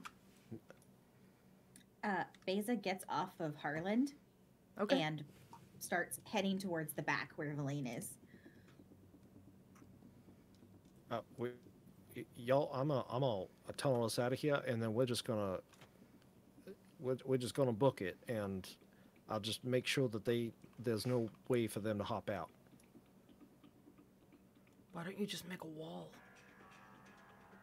That too, yeah, I can do that. And so he'll kind of like look behind and put his hand on the wall, and just start like, because I mean it's a lot narrower here. So assuming that like even more narrow, basically he's gonna like. Okay, so yeah, you use the mold earth again and just and you go over and you watch as the dirt closes. And yeah, there's now a wall there. You still hear getting closer. All right, we need to keep going. We need to get into the trees. Okay. Are you gonna stick to the trench or are you gonna get out? I think if we all hear this at this point, I'm gonna try to grab the kids and pull them, like fly them out of the trench and get them up onto. Yeah, they're Ground, just- you enough to like start like you don't like fully take air with them, but it's enough to get them up so that they can start scrambling up. So yeah, you scramble up. Paru does the same. Paru kind of climbs up. Yeah, Beza will too. Okay. As I near the top, like with the last kitten that I drop off, Yeah. I want to look back down the way that we came down this trench and cast dancing lights and just like 1, 2, 3, 4 after another, and I want them to like go down through this trench because they can go up to 120 feet away from me. Okay, yeah. And they 60 feet. So yeah, you start. Are you in the air when you're doing this, or are you just up on the edge of the trench? I'm like up eye level with the ground now because I'm putting the kitten on the bank. Sure, you're basically. pulling them up. Yeah. But as I have this little advantage, I want to send the dancing lights towards this thing. And as you do, you like they're moving down, and any particular color just doesn't really matter. Just in case you want to do something specific. Blue. Okay. So the lights go down as you get closer to the creature. You suddenly get a flicker of like reflection off the lights because it is actually bouncing light because it is entirely metal, as you probably suspected. You see what looks like a mechanical clockwork centaur. Torso with 2 arms. It has a spear in its hand, and there's a light in its chest shining out. And it is galloping on 4 horse legs down the trench as the light kind of rushes past it on one side, and then the other's kind of like, do you stop them as you get close to the creature, or what do you do? No, I want them, because it's just light. It's not really going to do any damage, but hoping you want to that get its attention. Either startle it or confuse it or literally do anything. Okay. But now that I have a better look at it, I don't like what I see. Well, so you do that. You push this these lights past it, and it actively like follows the light, like it sees it and kind of pays more attention to it, and it turns around and runs after the lights. No shit. Rolled a 1. Hey. Nice. That's one. And yeah, it and you hear it kind of going off in the distance as Villain kind of taps you and is like, you need a booster? You gonna go? Yeah, no, I'm good. I'll just fly out. And Villain heads for where Harlan, Villain heads for where you were, like, moving stuff, and just starts kind of, like, climbing up what was sort of the elevation, like the dirt that was kind of rolling down a little bit. Harlan will just raise the earth under his feet to, like... Okay. And as you all get out of the trench, you all see now that there are a number of lights in an uncomfortably close distance. Not like right on top of you, but they're looking. You see them kind of like looking around. You hear more. Beza, how do you hide your tracks? Is that considering the abilities that you have, the easiest would be if you just move the earth behind us. This is a walk and talk, by the way. Yeah. Right? Yeah, we're walking. Like, you don't see Villain. Yeah. Villain is clearly walking away. So Definitely. Harlan's We don't just have gonna any like tree branches or anything to wipe away the feet marks, so just move your earth as much as you can to disguise them. So Harlan is going to lay flat on the ground. Okay. And basically like in different directions, like 2 directions back the way that, like, basically like facing the trench. He's going to put his arms out kind of at like a 45-degree angle and just like move another trench back that direction and then like do it again. So it looks basically like a starburst kind of pattern. So he's trying to make new trenches to make it look like they could have gone in different directions. Sure. No, sure. So yeah, so you take a little bit of time to do that. You do keep an eye on the fact that these lights are shifting around, getting a little uncomfortably close. And you hear the as the Army crawl. Yeah. Oh, that's such a good visual with Harlan. Just hit the dirt. And Welcome, Raiders. welcome, Raiders. Welcome. Thanks, Raven and company. So, you are crawling. I assume you're all just trying to find a balance between rushing and being quiet. Yeah. We have silence tape on us. We don't You have to worry as do. much about That's being true. quiet. You don't have to be quite, but the area around you makes noise in reaction. So, you know, you brush by a grass, you're not making noise, but the grass is. So go ahead and everybody give me one last stealth check. Again, with advantage because you're only concerned with the environment around you, not with yourself making any noise. Nat 20. Nat 20. 23. Oh god, 11. 11. And so as you're all kind of rushing, you Oliette, you're probably one of Harlan's the last one. Harlan, you see that one of the Tabaxi kids, probably Toshi, poor kid. Toshi trips a little bit, but Verlaine grabs him by the scruff of his shirt and like basically just keeps hauling him forward. He stumbles a little bit and there's some grass rustling, but they're able to kind of keep pace pretty well. And you all start heading for the tree line. These are big trees. These are like, they're sequoia sized, but they're only sequoia in size. They are, they've got like root systems that are kind of branching off from the trunk. So there's a lot of noise going on the forest floor. There's a lot of roots kind of twisted into each other. You can crawl into it and stuff, but it's a little convoluted to get in. So it's like a cross between like sequoia-sized trees, but like the craziness of like a banyan tree. Yeah, very much so. Okay. Very big banyan trees. And then you kind of think, oh, marshy. That makes sense.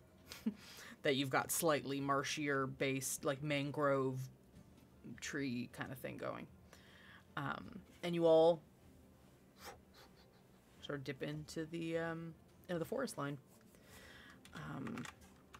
You see a little bit of light. Sort of look around, but you don't hear the clopping of the clockwork centaurs. You don't hear it getting any closer. You all kind of dip behind trees, get some distance between you and the tree line, and you all kind of wait, catch your breath a little bit. You luckily are not making any noise. Silent, like what would be heaving breath. You don't hear anything. Let me see. Beza, what's your passive? I'm trying to write everybody's passive perceptions down. 12. 12, thank you. Slowly collecting them. Paru's is 16. Some of you, if you care to notice, Paru has taken a moment to attend to Verlaine, who is holding onto his eye again. Looks like he's making some noises, but you can't hear anything. And Paru... Yeah, go ahead. Everything all right back there? Yeah, My it just friend? feels like I got something in my eye. It's just... Hold on. Remember what... Oh, go ahead.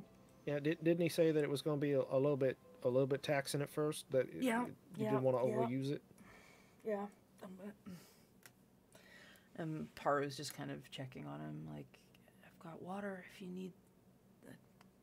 And he just kind of nods, and we'll hand wave it a little bit. He takes a moment. You all kind of wait, and he the ersatz eye. He puts it away, and puts the eye patch on that Pimble gave him with the goddamn eye stitched on it. He's like, I really should have held on to the old one. And so you all, Verlaine takes the duct tape off the bottom of his shoes after he's kind of settled. And the kids do the same. Nick, it's like...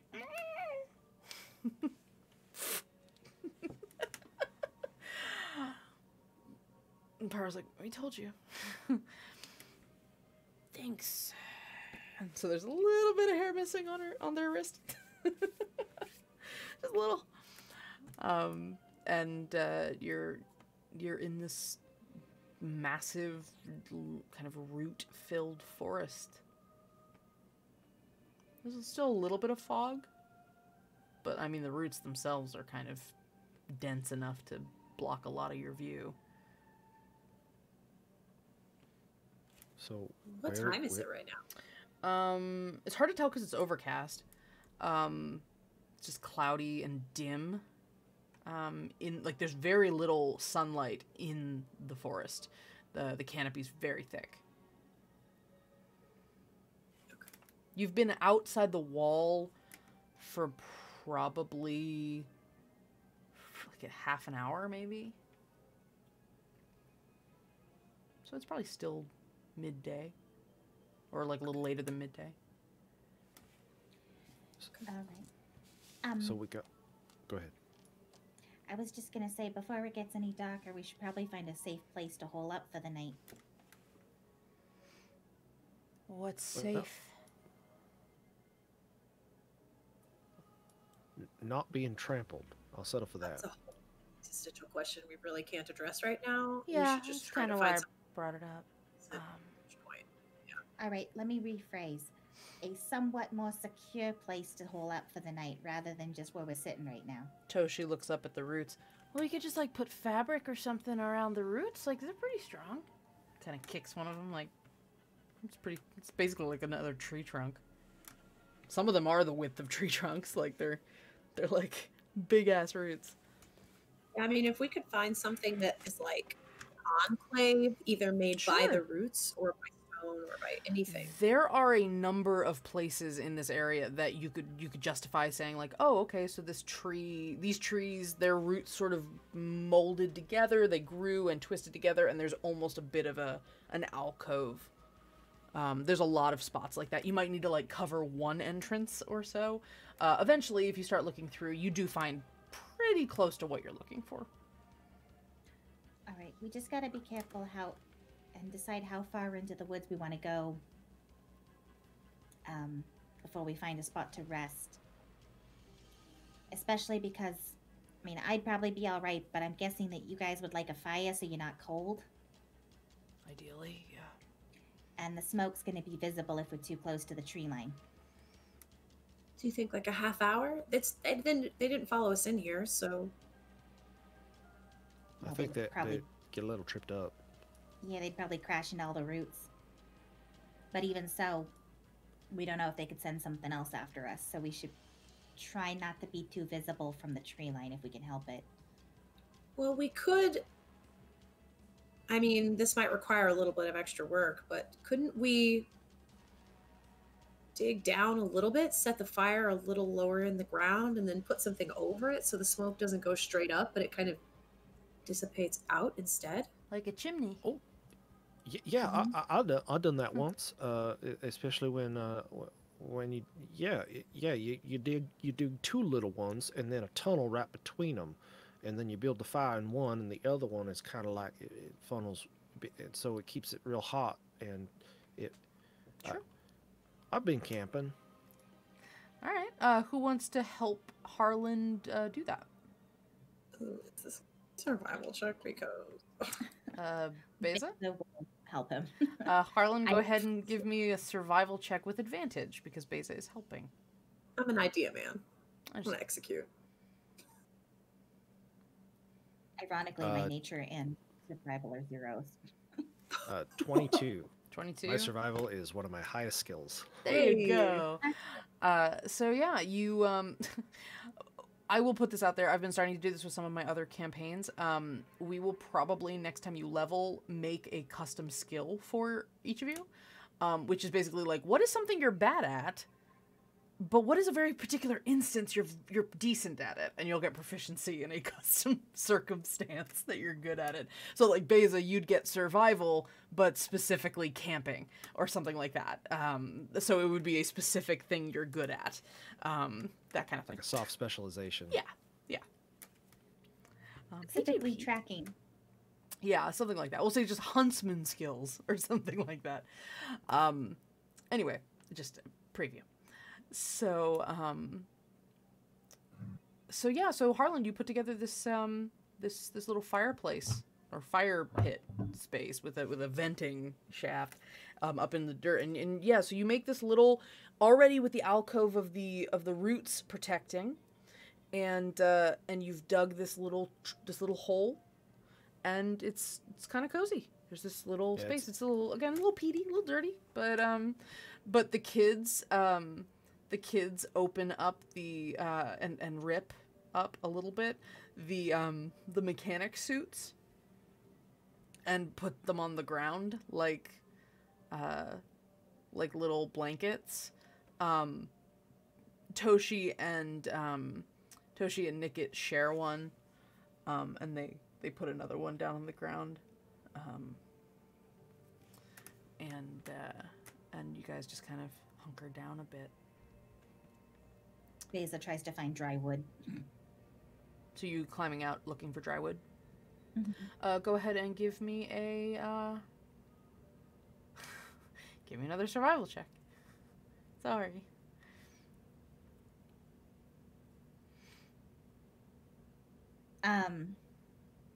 Does this count as camping? Any kind of bonus to this?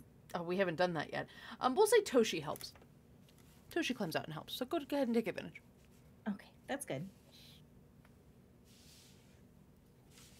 That's still only an 8, unless I re-roll. You find a couple. You find a couple pieces. I mean, you do know Paru can probably help a bit. Let me double check what cantrips Paru has on her. Druidcraft. Yeah. She can try to keep the fire going a little bit. Just a little. Like she can puff. She can light things. So yeah, you can keep the fire going. You're okay. To be fair, we're in a wet area. It's probably hard to find dry wood anyway. It is. Oliet, Nickit, points down in the hole where the kids had made basically opened up the mechanic suits. One of Nickit points over at the one that that they and Toshi are not sharing. Basically, like, you can sit there if you want, whatever. So there's like a blanket on the ground now, so you can actually sit. Thank you. And I'll just sit down as obnoxiously as possible.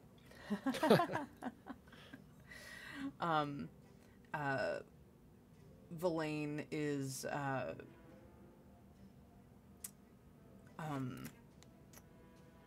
fiddling with their hand, pulling out a couple of things that they'd put in there, including 2 map cases. And Paru takes one of them and Villain takes the other, and they both open them and start unfurling the maps, the paper that's in them. And they both look confused as they're looking at the paper. What are those looks for? I think maybe I'm just adjusting to my eye, Villain says, and Paru's like, I don't think so. Look. And she hands you the map. For a moment, you do see a map of the island. There's, like, some stuff on it. But then it like, shifts, like, the ink. Like, it looks like, almost like water splashed all over the map. And you can't focus on it. You can't, like... You can't quite focus enough to absorb what's written on it. I think... Huh. I think whatever they done to everybody is still bumfuzzling us.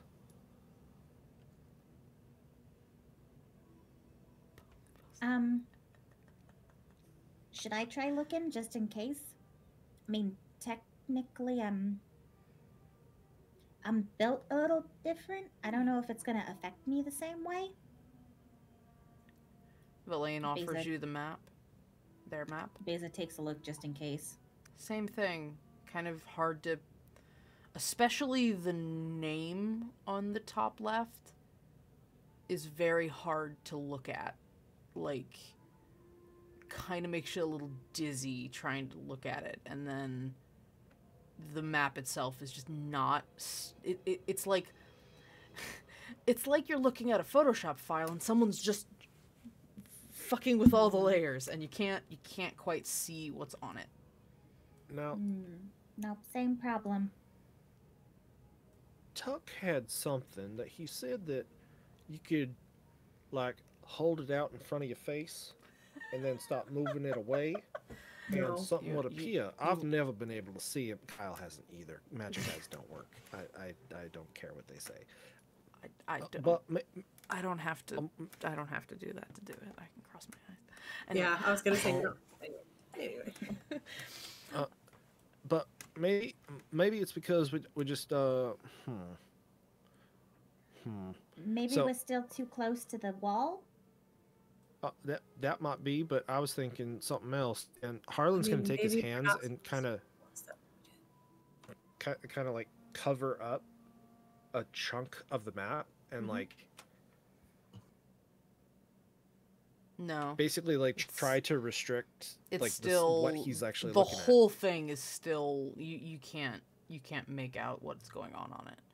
What did you say, at. All right, Olia? well, that didn't- I said maybe we're not supposed to be the ones that are reading this.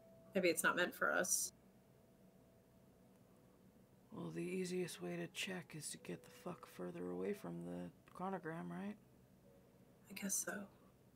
Yeah, if we get further away and there's something there that's making it so you can't think about Thuria or look at the map, then maybe that'll make the difference. Maybe. Maybe. Looking at this, there's clearly some kind of abjuration or something at work here. I would assume Sure. I can reasonably surmise this is magic. However, do I get any sense at all that these maps might be sentient?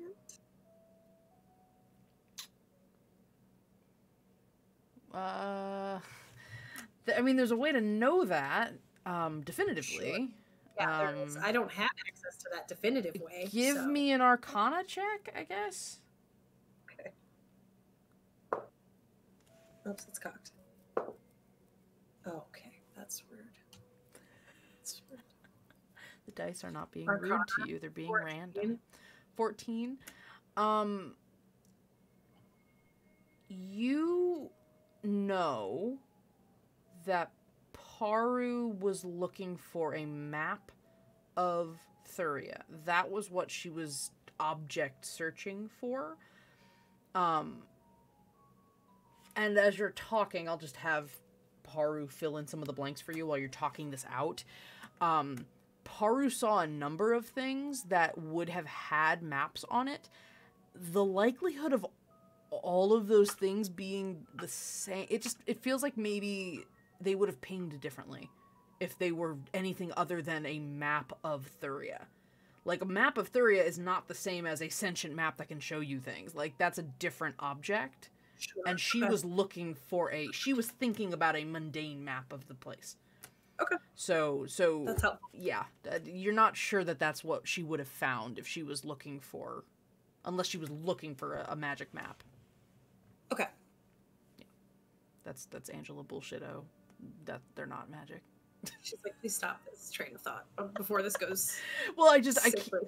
want to say yes and, but No, it's fine. I just wasn't sure. I was Yeah. trying to figure No, out that's if the a map was really actively hiding something from us, or if it's no. just That is a an fair. effect. No, that is a very fair conclusion to test. Villain has spent a little bit of time now just kind of staring up a little bit, like around you all.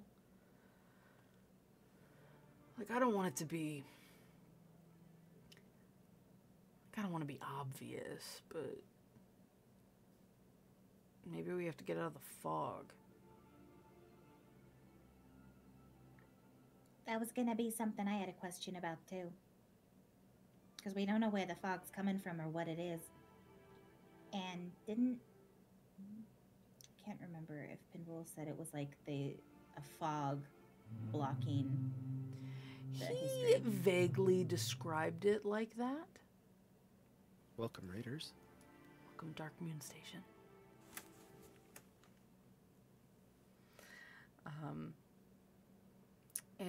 And yeah, so that's a fair assumption that maybe the fog is causing this. Maybe the fog is a continuation of whatever magic Pimble described as being blocking your memory, or blocking most people's memories. You don't have memories of before times. Then maybe we just gotta, just walk straight away from the wall, for a bit. Maybe not today, maybe tomorrow, maybe the day after, but, I think we had a pretty eventful day today. It would make sense for us to rest for a bit, especially because some of you that cast spells used a lot of spells. Yeah. I'm doing pretty good. I can take the first watch if we're gonna set up a watch. I can stay up. I am very not tired. Nicket's just kind Still of have a few twitching a little bit. hours. We still have a few hours, so we should.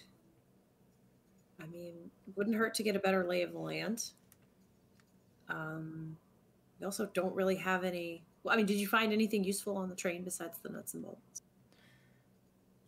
Besides the nuts and bolts. I mean, there were definitely various tools. I gave a bunch of files to Villain. Oh, great. Feline's already just like, it's like that black cat gif. Oh. There's there was some wrenches and things like that. No food though. No food. So we probably, I mean, this is a good place to hide for tonight. We've already got it set up, but we should probably look for some food for you guys. Para's like, this is, I mean, from what I can tell, this is a very fertile area. I could probably scrounge up a little grub. Hope everybody likes mushrooms. And she starts climbing out of the hole. No, she wouldn't feed us mushrooms. No, she wouldn't. Oh God, you're right. There Gotta be are acorns other and ways. berries. There's other protein sources out here. I'm sure. Hopefully, just don't think about it too hard. And she Oh leaves. God, please don't. All right. Hey Harlan, where was that millipede you found? Oh, stop. Sorry, I would never do that, Tessa. I won't play Paru like a mushroom eater. Is there any wildlife? Go ahead Any and sounds give me of a perception. wildlife or anything? Anybody who wants to look around for any sort of food or signs of animals or anything like that, go ahead and give me a perception check. Honestly, this isn't my deal, but I might lean over and cast guidance on Beza. Okay. What does that give me? A D4. A D4. Got it. Okay, well, I rolled a 20 total. Go ahead and... I mean, you can hold on to it. It lasts for 10 minutes, right? A minute, I think. A minute? Might as well. Okay, I'll hold on to it for now. Okay. Just in case. You find a centaur. So yeah, Beza, you kind of duck around, you climb up a little bit on some of the roots and keep an eye out at what's going on. You hear a little bit of wildlife. A little bit. Okay. A bit of rustling up in the trees, canopies, maybe some birds. After a little while, you hear some crunching. Like something eating. And you see a... Oh, this is just such a great visual. How do I describe this? You see a creature that looks like a horse, but also walks like a raptor. I'm not okay with it. It's on its hind legs, and it's just like, it's got kind of claws, and it's just sort of pulling leaves off of some shrubbery.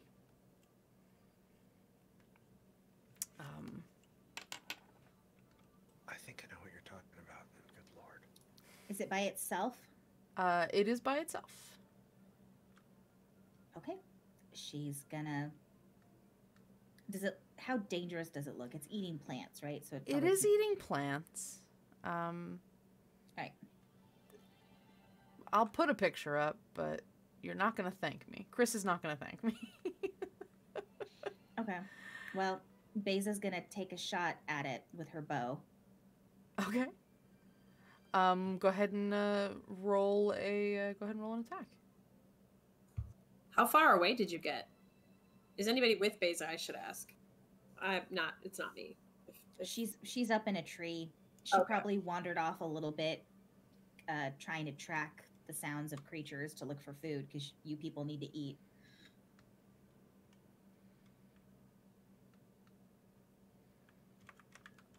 That's a 21. That'll hit. I don't even want to look. I don't even want to look. You don't. Disturbing. You don't want to look. No. It's fine. It's easier to eat it if you don't want to look at it. No, it isn't. Can I add guidance to damage? No, it is just for ability checks. Okay. Well, I only did 7 damage with my longbow. Okay. Unfortunately. Okay. You bloodied it. Yeah, I was gonna say.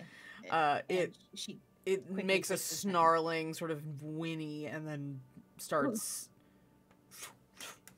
Yeah, she tries to take a second shot. Okay. As soon as she Go can, ahead. because she's trying to take it down for food. Yeah. Go ahead. Take another shot. No, this is like so horrifying. I wish you could see. I want to give the artist credit for borrowing the concept. Upsetting. Okay, I am going to use my guidance on that one because I didn't roll nearly as well. So, okay, I rolled 3. So that's a 15. That'll hit. It's rushing through the trees. Go ahead and roll damage. Okay, she did another 6 points of damage. Another 6. And yeah. And it's down. Sorry, we meant a content warning for the hunting. It's horrifying though, so don't feel bad. All right, she checks really quickly to make sure there's no others coming, and then she'll go and collect the food. All right, and start taking it back to everybody else. All right, so you, it takes a little while to dress it, but then you take it back, and there's food. Harlan's got the fire going. You can actually proceed to feed everybody. She does collect the skin and the claws. Okay. Yeah, because you're doing the you keep the the claws and stuff because you have a collection. Oh, it's so disturbing. If I see you dragging that thing back to camp, there's no way that I honor and respect you, Beza. That's terrifying. Well, by the time she brings it back, it just looked like meat. That's true. Oh, you're gonna break it down in the forest before you bring it back? Yep. So partly because she's like, no one's gonna want to eat this if I show it. It's like, wow, honestly. What kind of meat did you get, Beza? Don't ask. Just eat it. Yeah, I don't know exactly what this creature's called because it doesn't look like anything we hunted back in the book, but it's meat. Great. Oh. That's an approval. If I throw it on the shovel, and so he'll put his shovel over the fire pit, and then just water skin away from the fire pit, and kind of brush it off, and then just the shovel on top of the fire pit. Okay. Given how big is this thing? Is this thing like actually horse size? Yeah. Okay, so means it was pretty damn tall on its hind legs. Fair enough. So while Harlan's cooking part of it on the shovel, Beza sets up a spit for the thigh, I guess. Okay. Sorry, guys. Hopefully you cook it. We could just walk forward. You cook it. Yeah, we cook it. Yeah, you get enough food. You get plenty of food for later as well. Like you'll have lots of extra. This would I mean, what are there? There's 1, 2, 3, 4, 5, 6, 7 of you. Salt, we can cure that. I don't eat. And you don't eat, so there's 6 of you that need it. Man, you're like the best roommate ever, Beza. You don't eat anything, but you get the groceries. Anything we're not eating, she would have Villain store for the next day in the hand. I was gonna say it's not a refrigerator, so won't be. But it's not going to be any worse than it sitting out raw on the ground. Yeah. I will say that we can, leave some of it, smoking and to dry, and then we can have, something akin to trail rations, I suppose. Paru comes doesn't back enough with a bunch time. of like acorns and shit. Oh my god. Her version of granola. Nice. It's nature's granola. You just. Oh, please no, Kyle. No, thank you. You need to warn before the ASMR "oh no" starts. Okay. Just chewing acorns. I'm sorry. Okay. So yeah, you all get food. You do a good job. Beza is able to get enough food to probably last you guys for a while, a few days. Thanks. No problem. Pimzu's like, Pimzu. Sorry, Paru. Nope. Different character. Paru. Paru's just like, I'm just gonna eat my trail mix. Yeah. I'm gonna pop open this growler that I've been carrying around forever with the black cherry Yeah. mud drink Hell yeah. stuff. I will give credit where credit is due to the artist. So,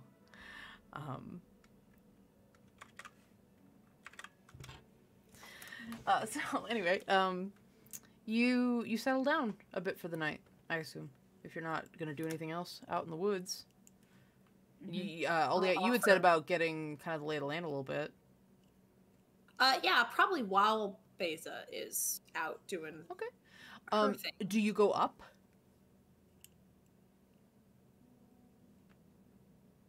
Probably if I can reasonably see through the trees to like see the ground. see a- If it's heavily obscured with lots of crisscross branches, I probably wouldn't. Okay. Yeah, it's very dense. Okay. Yeah, I might just do a perimeter and just kind of keep an ear out to see if I hear any of those. Okay. Go ahead and give me a perception check as you're doing that. Ugh. That's a 9. 9. You come face to face with some of the birds that are around, so you know that there's a little bit of wildlife around. You don't hear any of the clockwork galloping. You also keep an eye out for anything that maybe resembles that eye. Don't see anything. And occasionally in the mist, you catch glimpses of what might be like a horse. You don't think too much about it though, because you don't eat horse. Why would you eat horse? And you head back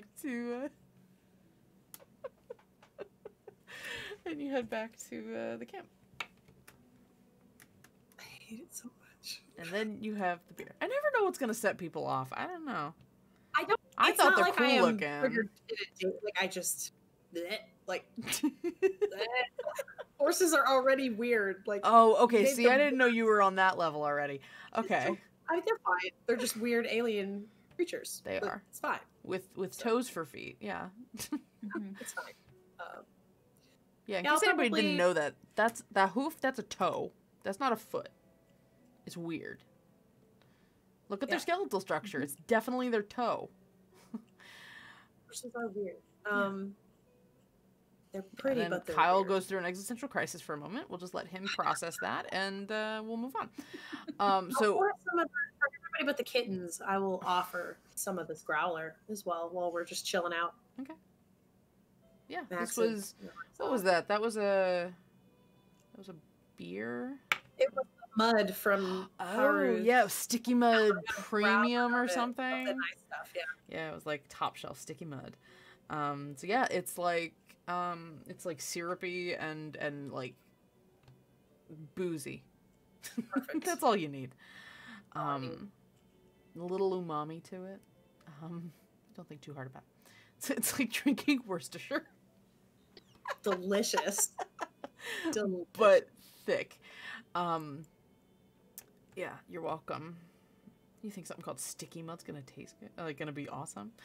It's the black cherry fancy one. Oh, that's So at right. least- It's got a bit of black cherry. This is more of cough syrup than Worcestershire. We don't condone drinking cough syrup on the stream, audience. That's true. We're just Don't do that. yeah. And so so you all settle in. Are you putting together some sort of watch? Yeah, I think so. Yeah. Okay. Harlan volunteered to take first watch. Okay. Earlier, so Mm-hmm. So the rest of you get some sleep. I guess.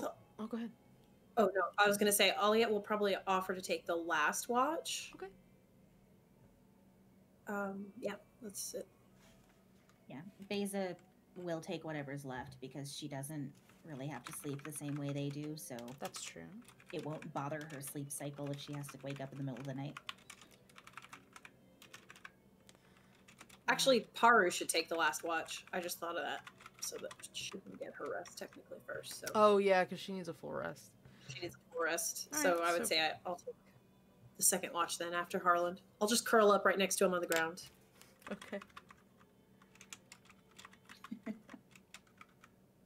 All right, so we'll say it's Harland, Oliette, Verlaine, Beza, Para. Cool. Kids get sleep. Paru gets close to the kids, and they're warm. And there's purring. No, there's not purring. They're probably a little freaked out.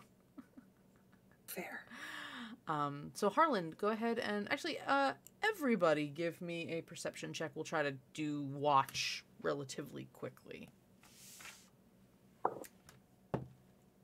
I need to re-roll, so Okay. same. okay, that's So that's 2. 12? that's 11. 11, all right. So, what did you roll, Harland? I originally got a nat 1, And Yeah. Same. Then you rolled a 2? and then I rolled a 5 after that. Okay. So It I, is- So I said, so that is 2 re-rolls. That's 1 for Gotcha. Oliette and 1 for Harlan. Gotcha, yeah, you're just marking down what you have. Thank you, Correct. Mouse, for the extra rerolls tonight. Yes. Thank you Um, so much. So, Harland, you're in a hole. It's misty. There's not a lot of visibility in general, and you're just keeping an ear out. Nothing really Honestly, happens. He's probably a little distracted by the fact that Oliette's just like right there. Yeah, Um, yeah. it's It's like you're like at a movie theater on your first date, and it's just like they're right there. It's like- They're right there. Not They're a- like, That But he weird gets like to see body her- electricity, even though you're still like 6 inches apart. it's so yeah. And he just gets like to see that her one cute arm. sleeping face. Yeah. Oh my god. I love that everybody knows what that is. Yeah. no, exactly. Real. So, like, honestly, like, I think that he's mostly one making sure that she's getting rest because she got beat He's up. trying to be very quiet so that she can Yeah. rest. I can't So, like, move. It's like hugging his knee, it's like a basically. cat fell asleep on you and you don't want to wake it up. You're just like, I know I have to go do things, but like, I have been designated a place of rest right now and I can't move. So, like, I think every once in a while he'd do what he did on the train and like use prestidigitation to like warm her clothes. Oh, oh, you get like a heat blanket. Yeah, pretty much. Okay. So yeah, so you're kind of on Oliette watch right now.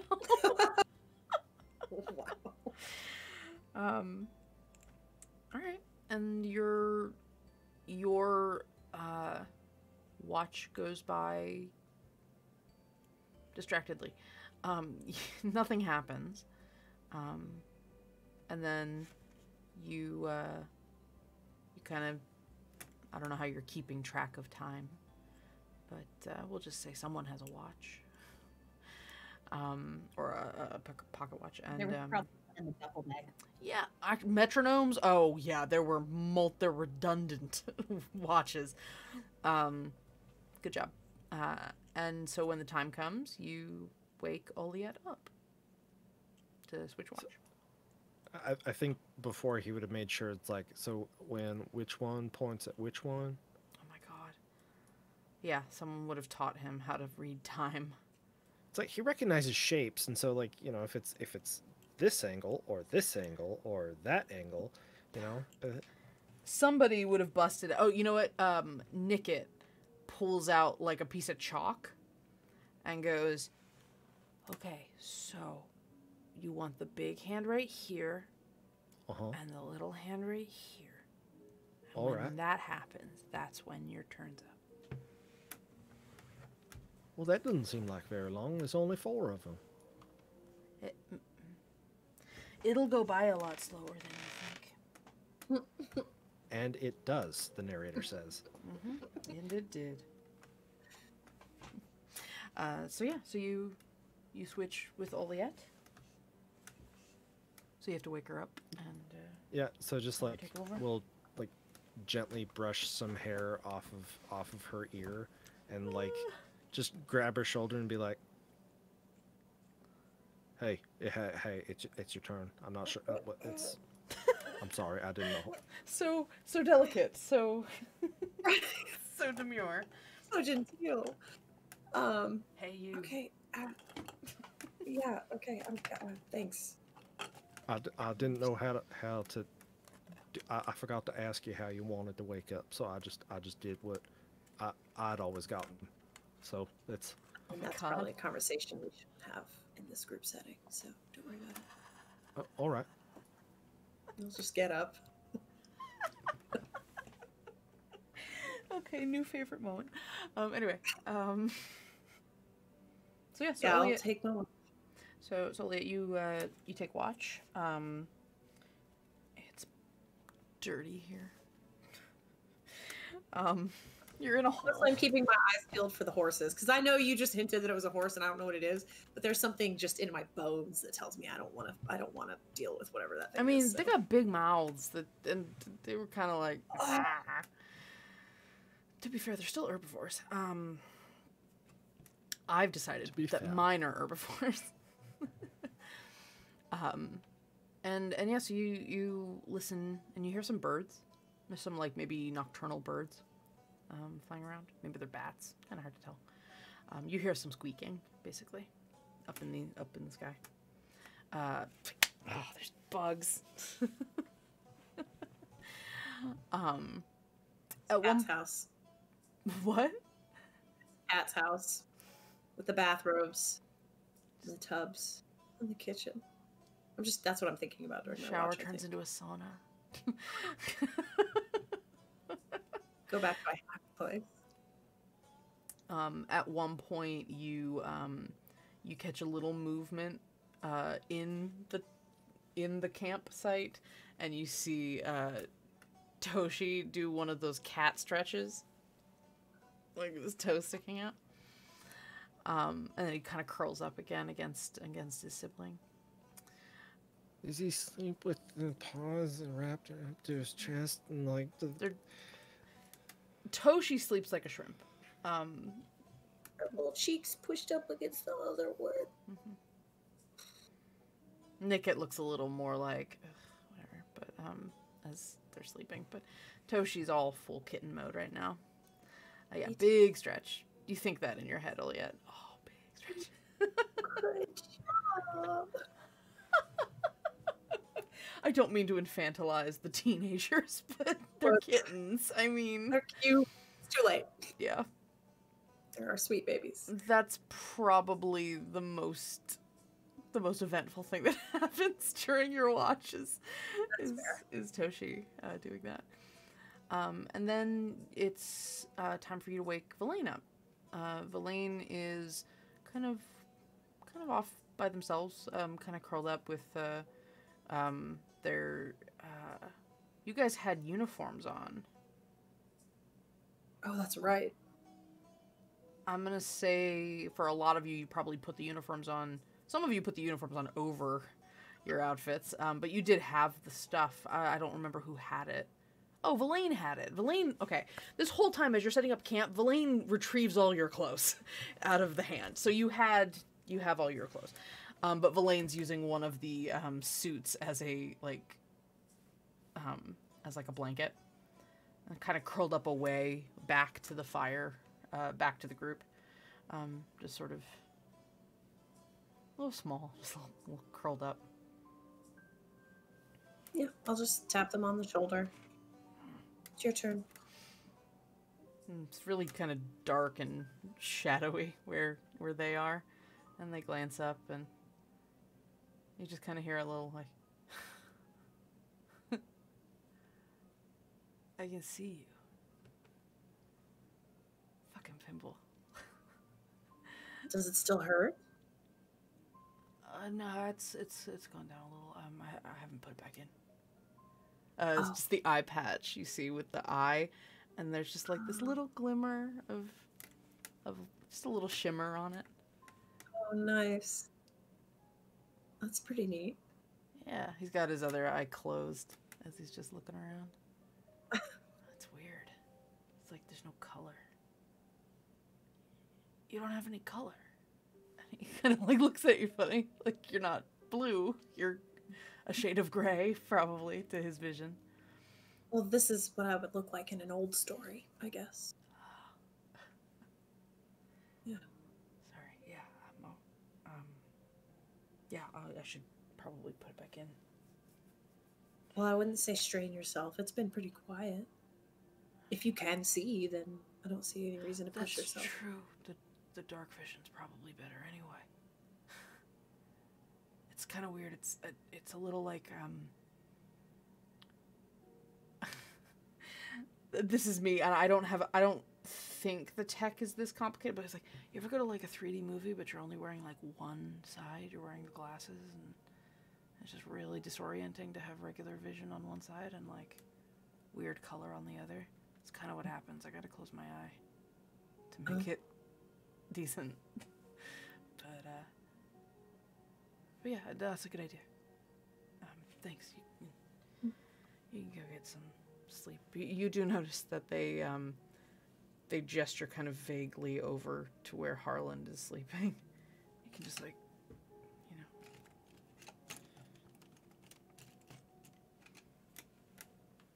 Okay.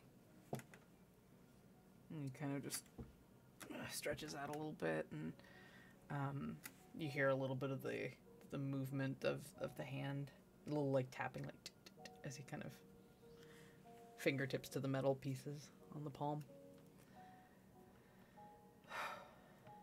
I'll just do a little reading.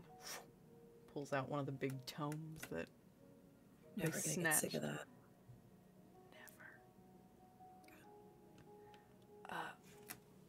Elliot. Sorry, I'm sorry about the whole when you fell. It was a panic thing.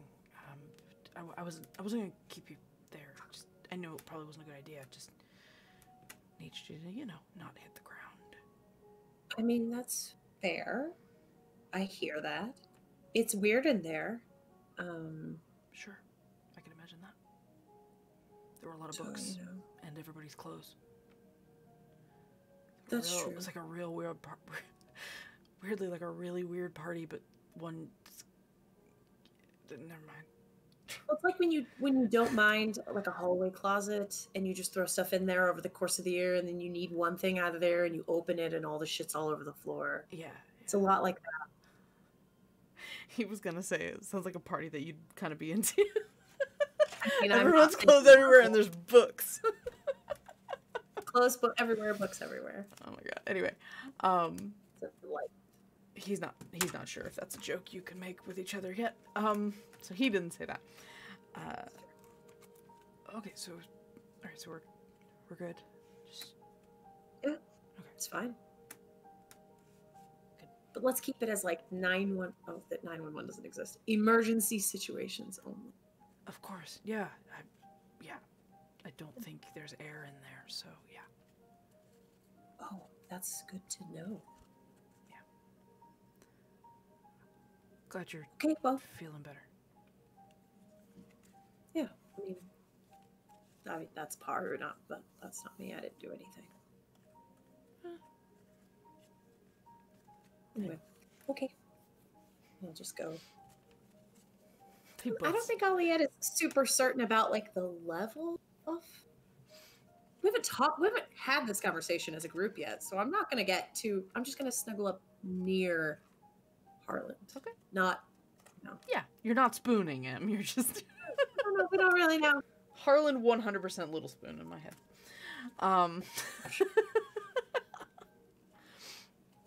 So anyway, just because I find it funny. Sometimes the spoons like to change positions, you know? Just get crazy in that silverware drawer. It's important. Spoons and forks. Anyway, time passes. You get some sleep, and let's see, Verlaine kind of taps you awake, Beza. Hey. My turn? Yeah, all clear. Just creepy horses. Oh, yeah, dinner. Oh. Well, you know, they creep me out. We eat one. It seems fair. Oh, if you think they're creepy to eat, we probably shouldn't tell all yet. Yeah. It's for the best. Just keep moving. It's fine. But yeah, you're up. Well, get some sleep. Yeah, I'll try. You see him with the eye patch, and he's been rubbing at his arm a little bit. If it's bothering you, now's probably a good time to take a break. Yeah, that's what I was thinking. Good night, Beza. Night, Elaine. And she'll go wherever people are sitting when they're on watch and plop herself down and keep an eye out on the woods. Okay. What was your? Do you remember what your perception was? If you don't, that's okay. 12. 12, I think something like that. It was like 11 or 12. Okay. Yeah. You also eventually catch those horses. You see them. There's a couple of them roaming around. If she can see that well in the dark, it might be hard. I don't think you have dark vision, so. No, but if she can see them well enough at all, she'll look at them and kind of like observe that they have different coats and be like, others to collect. Oh my god! Yes, there are other types of coats, hides on them, and yeah. So the evening goes by relatively uneventful. And you're just like, you wake up Paru. Paru's very grateful for the refresh. And you all wake up to the smell of reheating meat. It smells like someone put something in the microwave. But you also hear a little bit of a sizzle because she is roasting chestnuts on an open fire.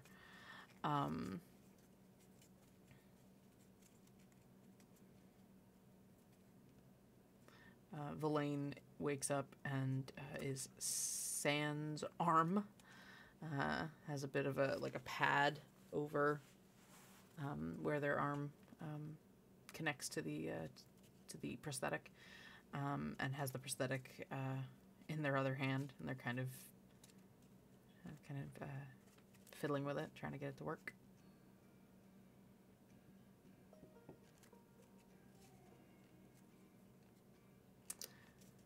Okay, well, now what? We just keep going? I think that's our best plan for now. I mean, like we were talking about yesterday, we don't know if we have to get further away from the wall or if we have to get out of the fog or what's going to make the maps work. So, Okay. I think we should clean. Well, we have to come back this way. Should we leave this set up or take it all down. I can just like pop it, you know. I can make it like it wasn't, like we weren't here, and then we can just redo it once we come back. Maybe we should.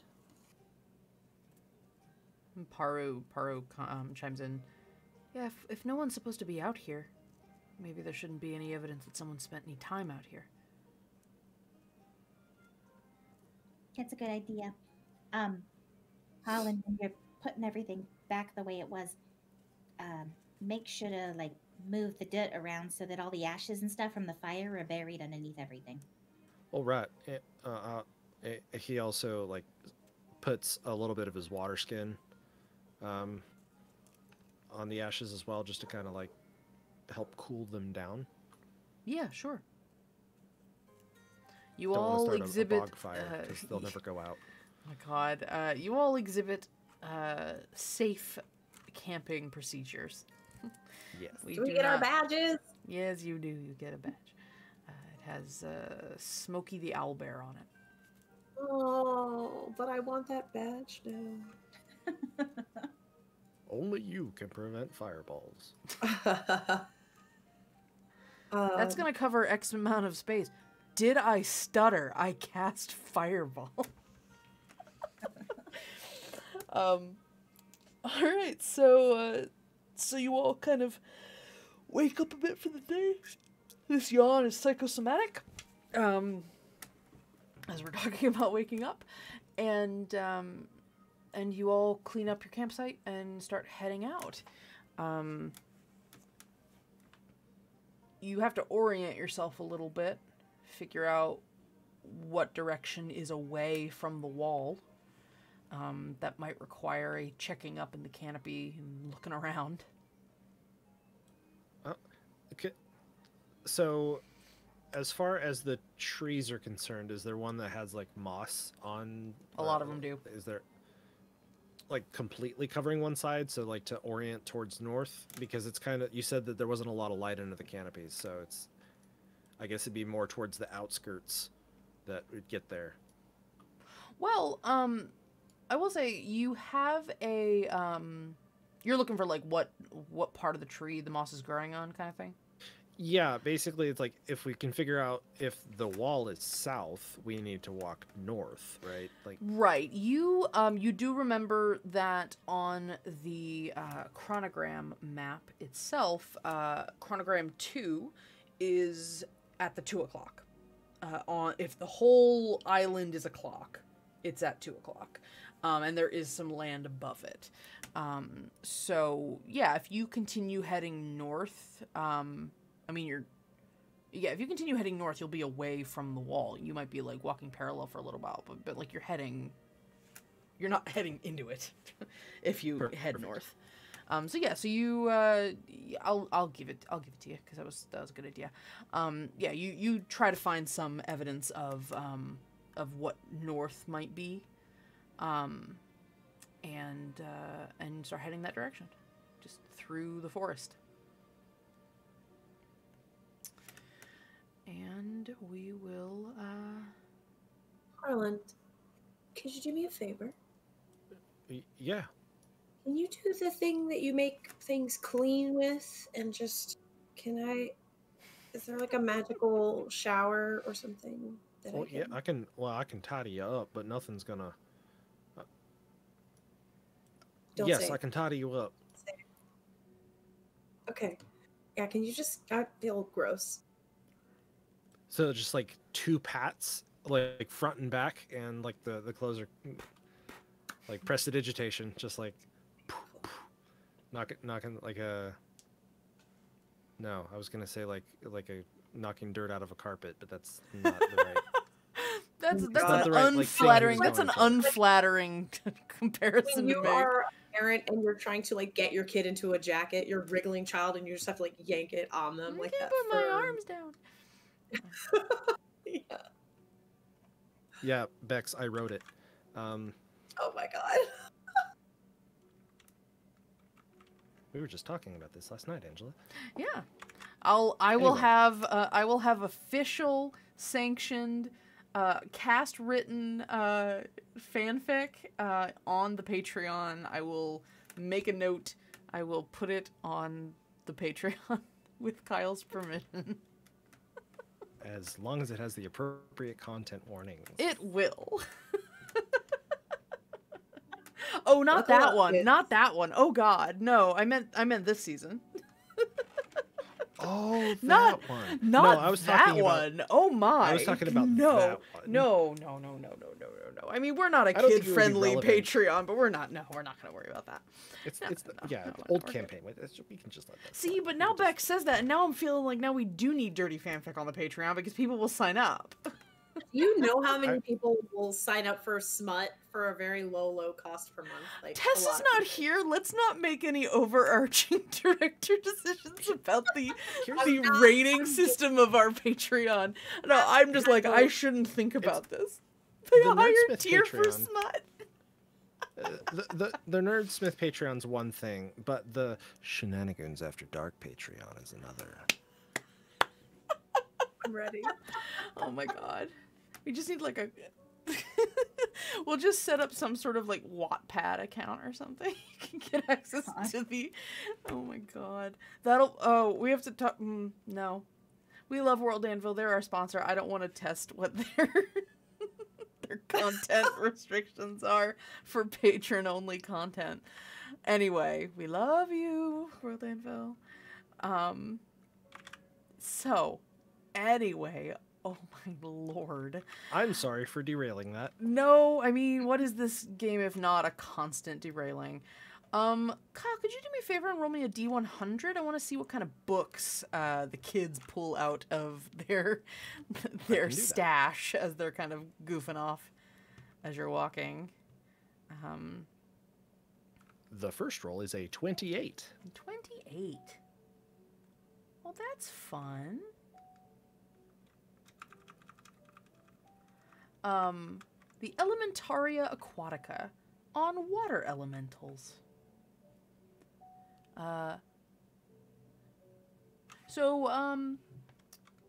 Toshi asks Villain to grab a book. She's like, I don't really know what we got, so I kind of want to see it. And Villain's just like, alright, fine. And he just randomly pulls a book out. And Toshi reads that as the title. Elementaria Aquatica on water elementals. And proceeds, unless someone stops him, to read the book out loud as you're walking. Harlan's just impressed. That he can read and walk at the same time. Yeah. Yeah, he's talented. I mean, Toshi wouldn't say no to a piggyback ride if that would make it easier for him to read. But occasionally Nickit just like grabs him by the sleeve and just like keeps him from hitting a branch on his head as he's reading. And it's just some of it talks about the idea that that elementals in general are just misunderstood. It's very pro-elemental in the way that it's describing them. It talks a bit about the idea of some elementals that find themselves on the material plane often are seeking refuge or looking for some sort of survival opportunities that they don't necessarily... They look for either natural places that are connected somewhat to the relevant plane. So if a water elemental finds its way on the prime material, they might look for oceans or lakes to inhabit. But they also... It tells a couple of anecdotes of befriending or taming. They really buck against the idea of taming an elemental, but coming to an understanding with an elemental to achieve some sort of arcane goal. So like sometimes fire elementals can run machinery or steam powered machinery, things like that. Water elementals are sometimes used to water and fire are both used in that way. Like a water elemental can just generate steam to push machinery, a fire elemental could heat water to create the steam. That kind of thing. Earth elementals used for construction sometimes, shoving things, basically earthbending. And air elementals are sometimes used as weather control. This talks about it doesn't talk about Thuria as a the place. It talks about the Belurian Isles, which you've never heard of, as a place where some of this elemental work is done. But Toshi's very interested, and he's just like reading it out loud, something to do. And you all kind of march around through the forest as Toshi's reading this book. Occasionally you stop for food. Everybody give me a perception check as you're all kind of keeping an eye out as you're walking. 6. 7. 7. Amazing. Nat 20. Thank you, Die Hard Dice. Oh, Hey! Villain also rolled a nat 20. Thank you, Die Hard Dice. So, Harlan and Villain are, we'll say at some point, end up at the front. So they're the first to keep an eye out for things. And you see that there's a break in the tree line. You start following that light, sort of climbing over root systems, and as you get closer, it's bright. Villain's just like, God damn. And eventually Villain took the eye patch off and had the ersatz eye back in. And you get to the edge of the trees, or at least they start thinning enough. And as you climb out of the branches and the root systems, the air gets cool because there's a breeze going by. And it's just like, oh, God. It's like you were stuck in a stuffy car and you suddenly went outside. And there's this tiny moment of just a huge nostalgic, like, flashback to, like, the first time you all landed in the book and got a real view of everything. It's just pretty and barely touched. You think, like, this is the chaos? This is the danger that you were supposed to be avoiding? You're in a valley. There's mountains on one side, and a little past them you see water. You see coast. And there's just this hilly, open landscape around you in this valley off to the side of the mountains. And it's beautiful. The sun's out. It's up. And Toshi. Yeah, what's up? I was just getting to the part about water elemental reproduction. Which I'm sure is an absolutely fascinating topic it's for a lot of another bubbles. time. Sorry. That's only if you. It's no. Okay, I'm just gonna. Oh, okay. I can imagine That's that'd be kind of viscous. Anyway, Nope. there's, Nope. how about that map? Oh, okay. Look a map. Villain pulls out the map and kind of opens the scroll case and opens it up.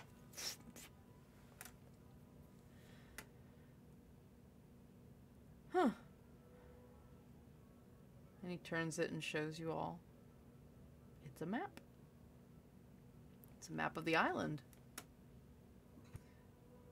It says Now- Thuria on the top. That don't look nothing like what we seen before on the metronome. Yeah, there's no 45-degree angles on that. Yeah, you That's- see this image, and I haven't finished it, but I'll give you a glimpse. I'll make a real quick screenshot so that you guys can see the general gist. There'll be more detail on the map later. But I will put this in Discord and then we'll paste it into the chat. Cool. So everybody can see. Elliot definitely, like, I would have cast a glance over my shoulder at them being like, oh, hey, now we can read it. But honestly, I am pretty distracted by the coast, the snippet that we can see, and I probably started taking a few steps in that direction. Yeah. Not like running, but... No, but no. Drawn. You gotta go somewhere. Might as well. Yeah. And yeah, there's just space.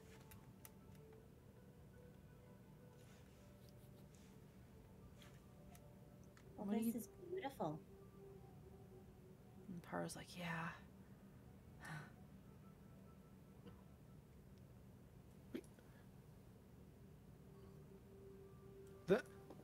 Okay, so that wall's really big, right? It's real big. Mm-hmm. It's real big. Mm-hmm. And like in the book, we went to other islands. We you know, there were other places to go to. Now why wouldn't we find other people? What do you mean? Here? Like there might be somebody on the outside. Like there might be, you know, settlements or some manner of civilization outside of civilization. Places are big, Harland. Maybe there's just no one here. Still have a ways to go. I'm just saying that it's a possibility. I'm not saying that I'm not disappointed that it's not right here. I'm just saying that, you know. Why didn't we just walk into someone's living room? It's like I demand a frozen banana. Who knows? Oh, damn it. That sounds really good right now. How much could it cost? $10? I know. R.I.P. Queen. Yeah, that was Villain though. Definitely wanted a frozen banana. Like, fuck, that sounds good. We've been eating meat. You've been eating meat. I've got this growler that's probably almost empty by now, but one cannot sustain on alcohol alone. I have tried it. Oh, you're doing it wrong. Just let me know when you got that last brain cell. Okay. Yeah, I'll just start walking. Are you sure you didn't want some meat? I've got some if I put it away. Hers like, I still have chestnuts. I'm good for now. We'll probably find some more things to eat now that we're here. There weren't a lot of options in the forest, but... Oh, they be fish. This kind of terrain, yeah, there's probably going to be some fish. Villain, looks like fucking same wavelength, man.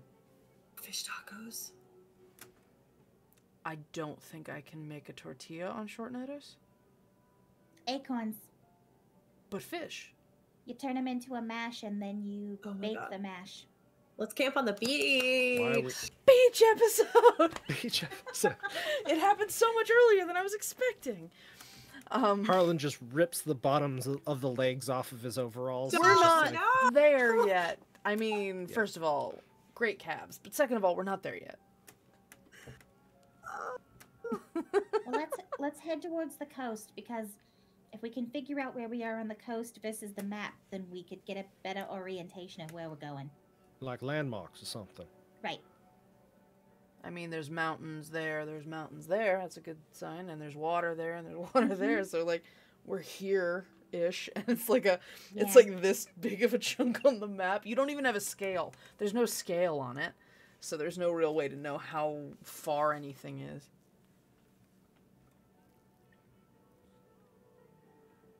All right. No. So, water? Yeah. Okay. I'm marching confidently in the direction of the beach, so... Sure. The kids are wide-eyed. You all got a nice flashback to what you used to see. They've never been outside the city. At least, that's the sense you get from them right now. Even Nickit is a little awe-inspired. Until she's just like, oh my god, look up. She's like, I know, I'm right here. Stay close, you two, just in case. Oh, okay. And Nickit They have just like the big crazy eyes. big like- pupils. Oh, Big pupils. Babies. And Nickit's just like, okay. Just keeps walking. As we're walking, Beza's gonna try to pay attention to what kind of animals are around. And I'm assuming Paru's probably doing the same thing. It's like for that scene in Jurassic Ant-like. Park. And you just get a full view. There's just herds everywhere. No. You do actually, however, catch a herd of those horses. I don't think they're going to be called this, but the artist who drew those, they call them equestrodons. I like that. Isn't it cool? I like that name. Let's is a cool name. Equestrodont. How about that? Okay. All right. And that's the Fair cameo that the artist gets in the show. Oliet, I know that with the very pressing concerns that we must get to, have you checked in lately? Have you? I don't know. Maybe they want an update on our progress. Yeah, no, I guess the last time that was at Pinballs, so we can. The next time we stop, we can. I was just curious. I haven't since the workshop. Is there something specific you want them to know? I don't know. I would just probably say to her lady of to the appropriate one that this coastline has nothing on their coastlines. How about that? Okay. Just butter them up something nice, because I know they're missing us. Okay. Yeah.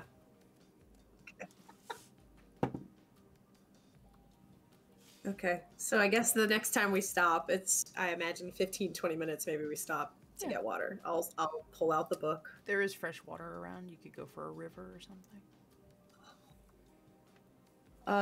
I'll pull out the book and butter them up. No, I'm just gonna throw Harlan under the bus, and I'm gonna write really quickly so that if he's reading over my shoulder, it might go. I'm hoping. Well, to write he quickly, reads so it real just- slow, so. I'm just gonna write Harlan specifically asked that I let you know that these beaches pale in comparison to both your majesties and the physical majesty of your kingdom.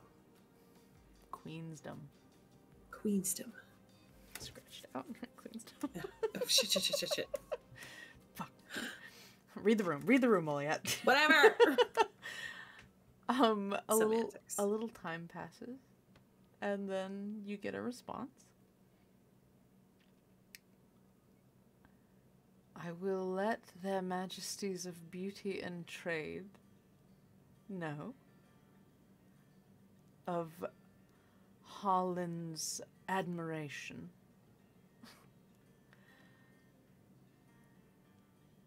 I'm gonna write again, just out of curiosity. I can't believe I've never asked you this. Okay. What does the Queen of Beauty look like to you?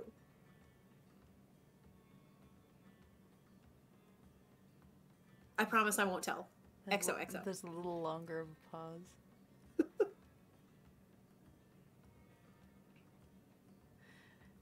She is lovely and a wonderful person, but I find it hard to be in a room with her when the other queens are about, as it is hard to tell her and my wife apart.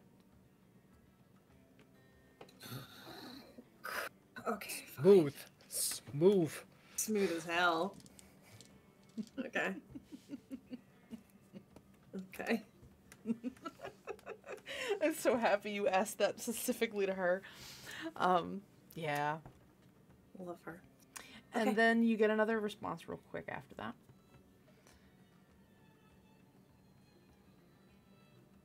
I look forward to the next time you visit. Will it be soon?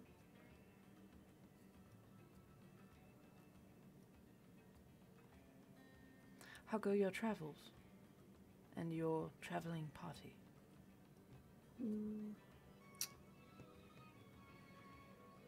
I probably... Gosh, what do I tell her? Well, we are on our way. Progress is relative. But I feel like we're making headway. We haven't found is it the archive? Is that the Great Archive. the Great Archive?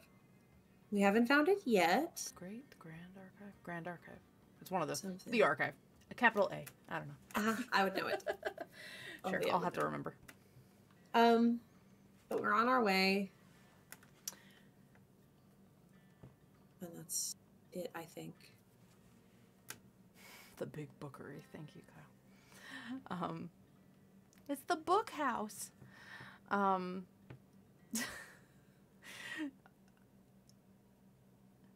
How are things with your friend? I freeze for a moment because I don't know. Lane. Okay. They seem okay. I don't think we've seen anything that gives us any reason to believe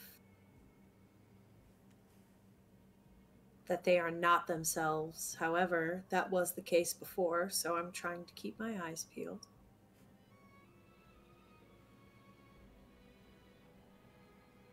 That sounds like a wise course of action. Well, I mean, I learned from the best, so. Well, now you're sucking up. Yes, but you didn't tell me not to. I know that you enjoy it. See you soon.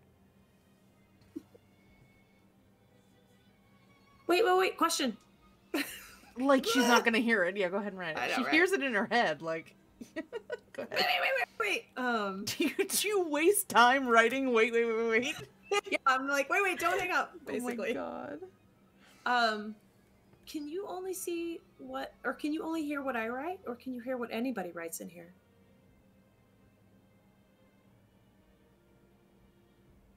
I have not tried.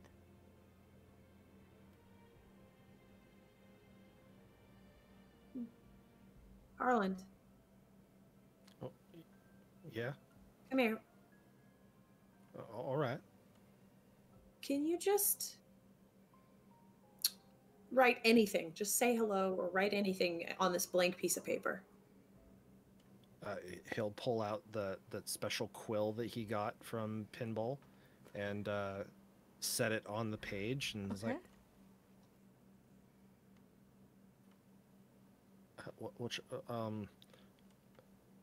hello, this is Holland. I am speaking to you because Ollie yet told me to. And That's probably good.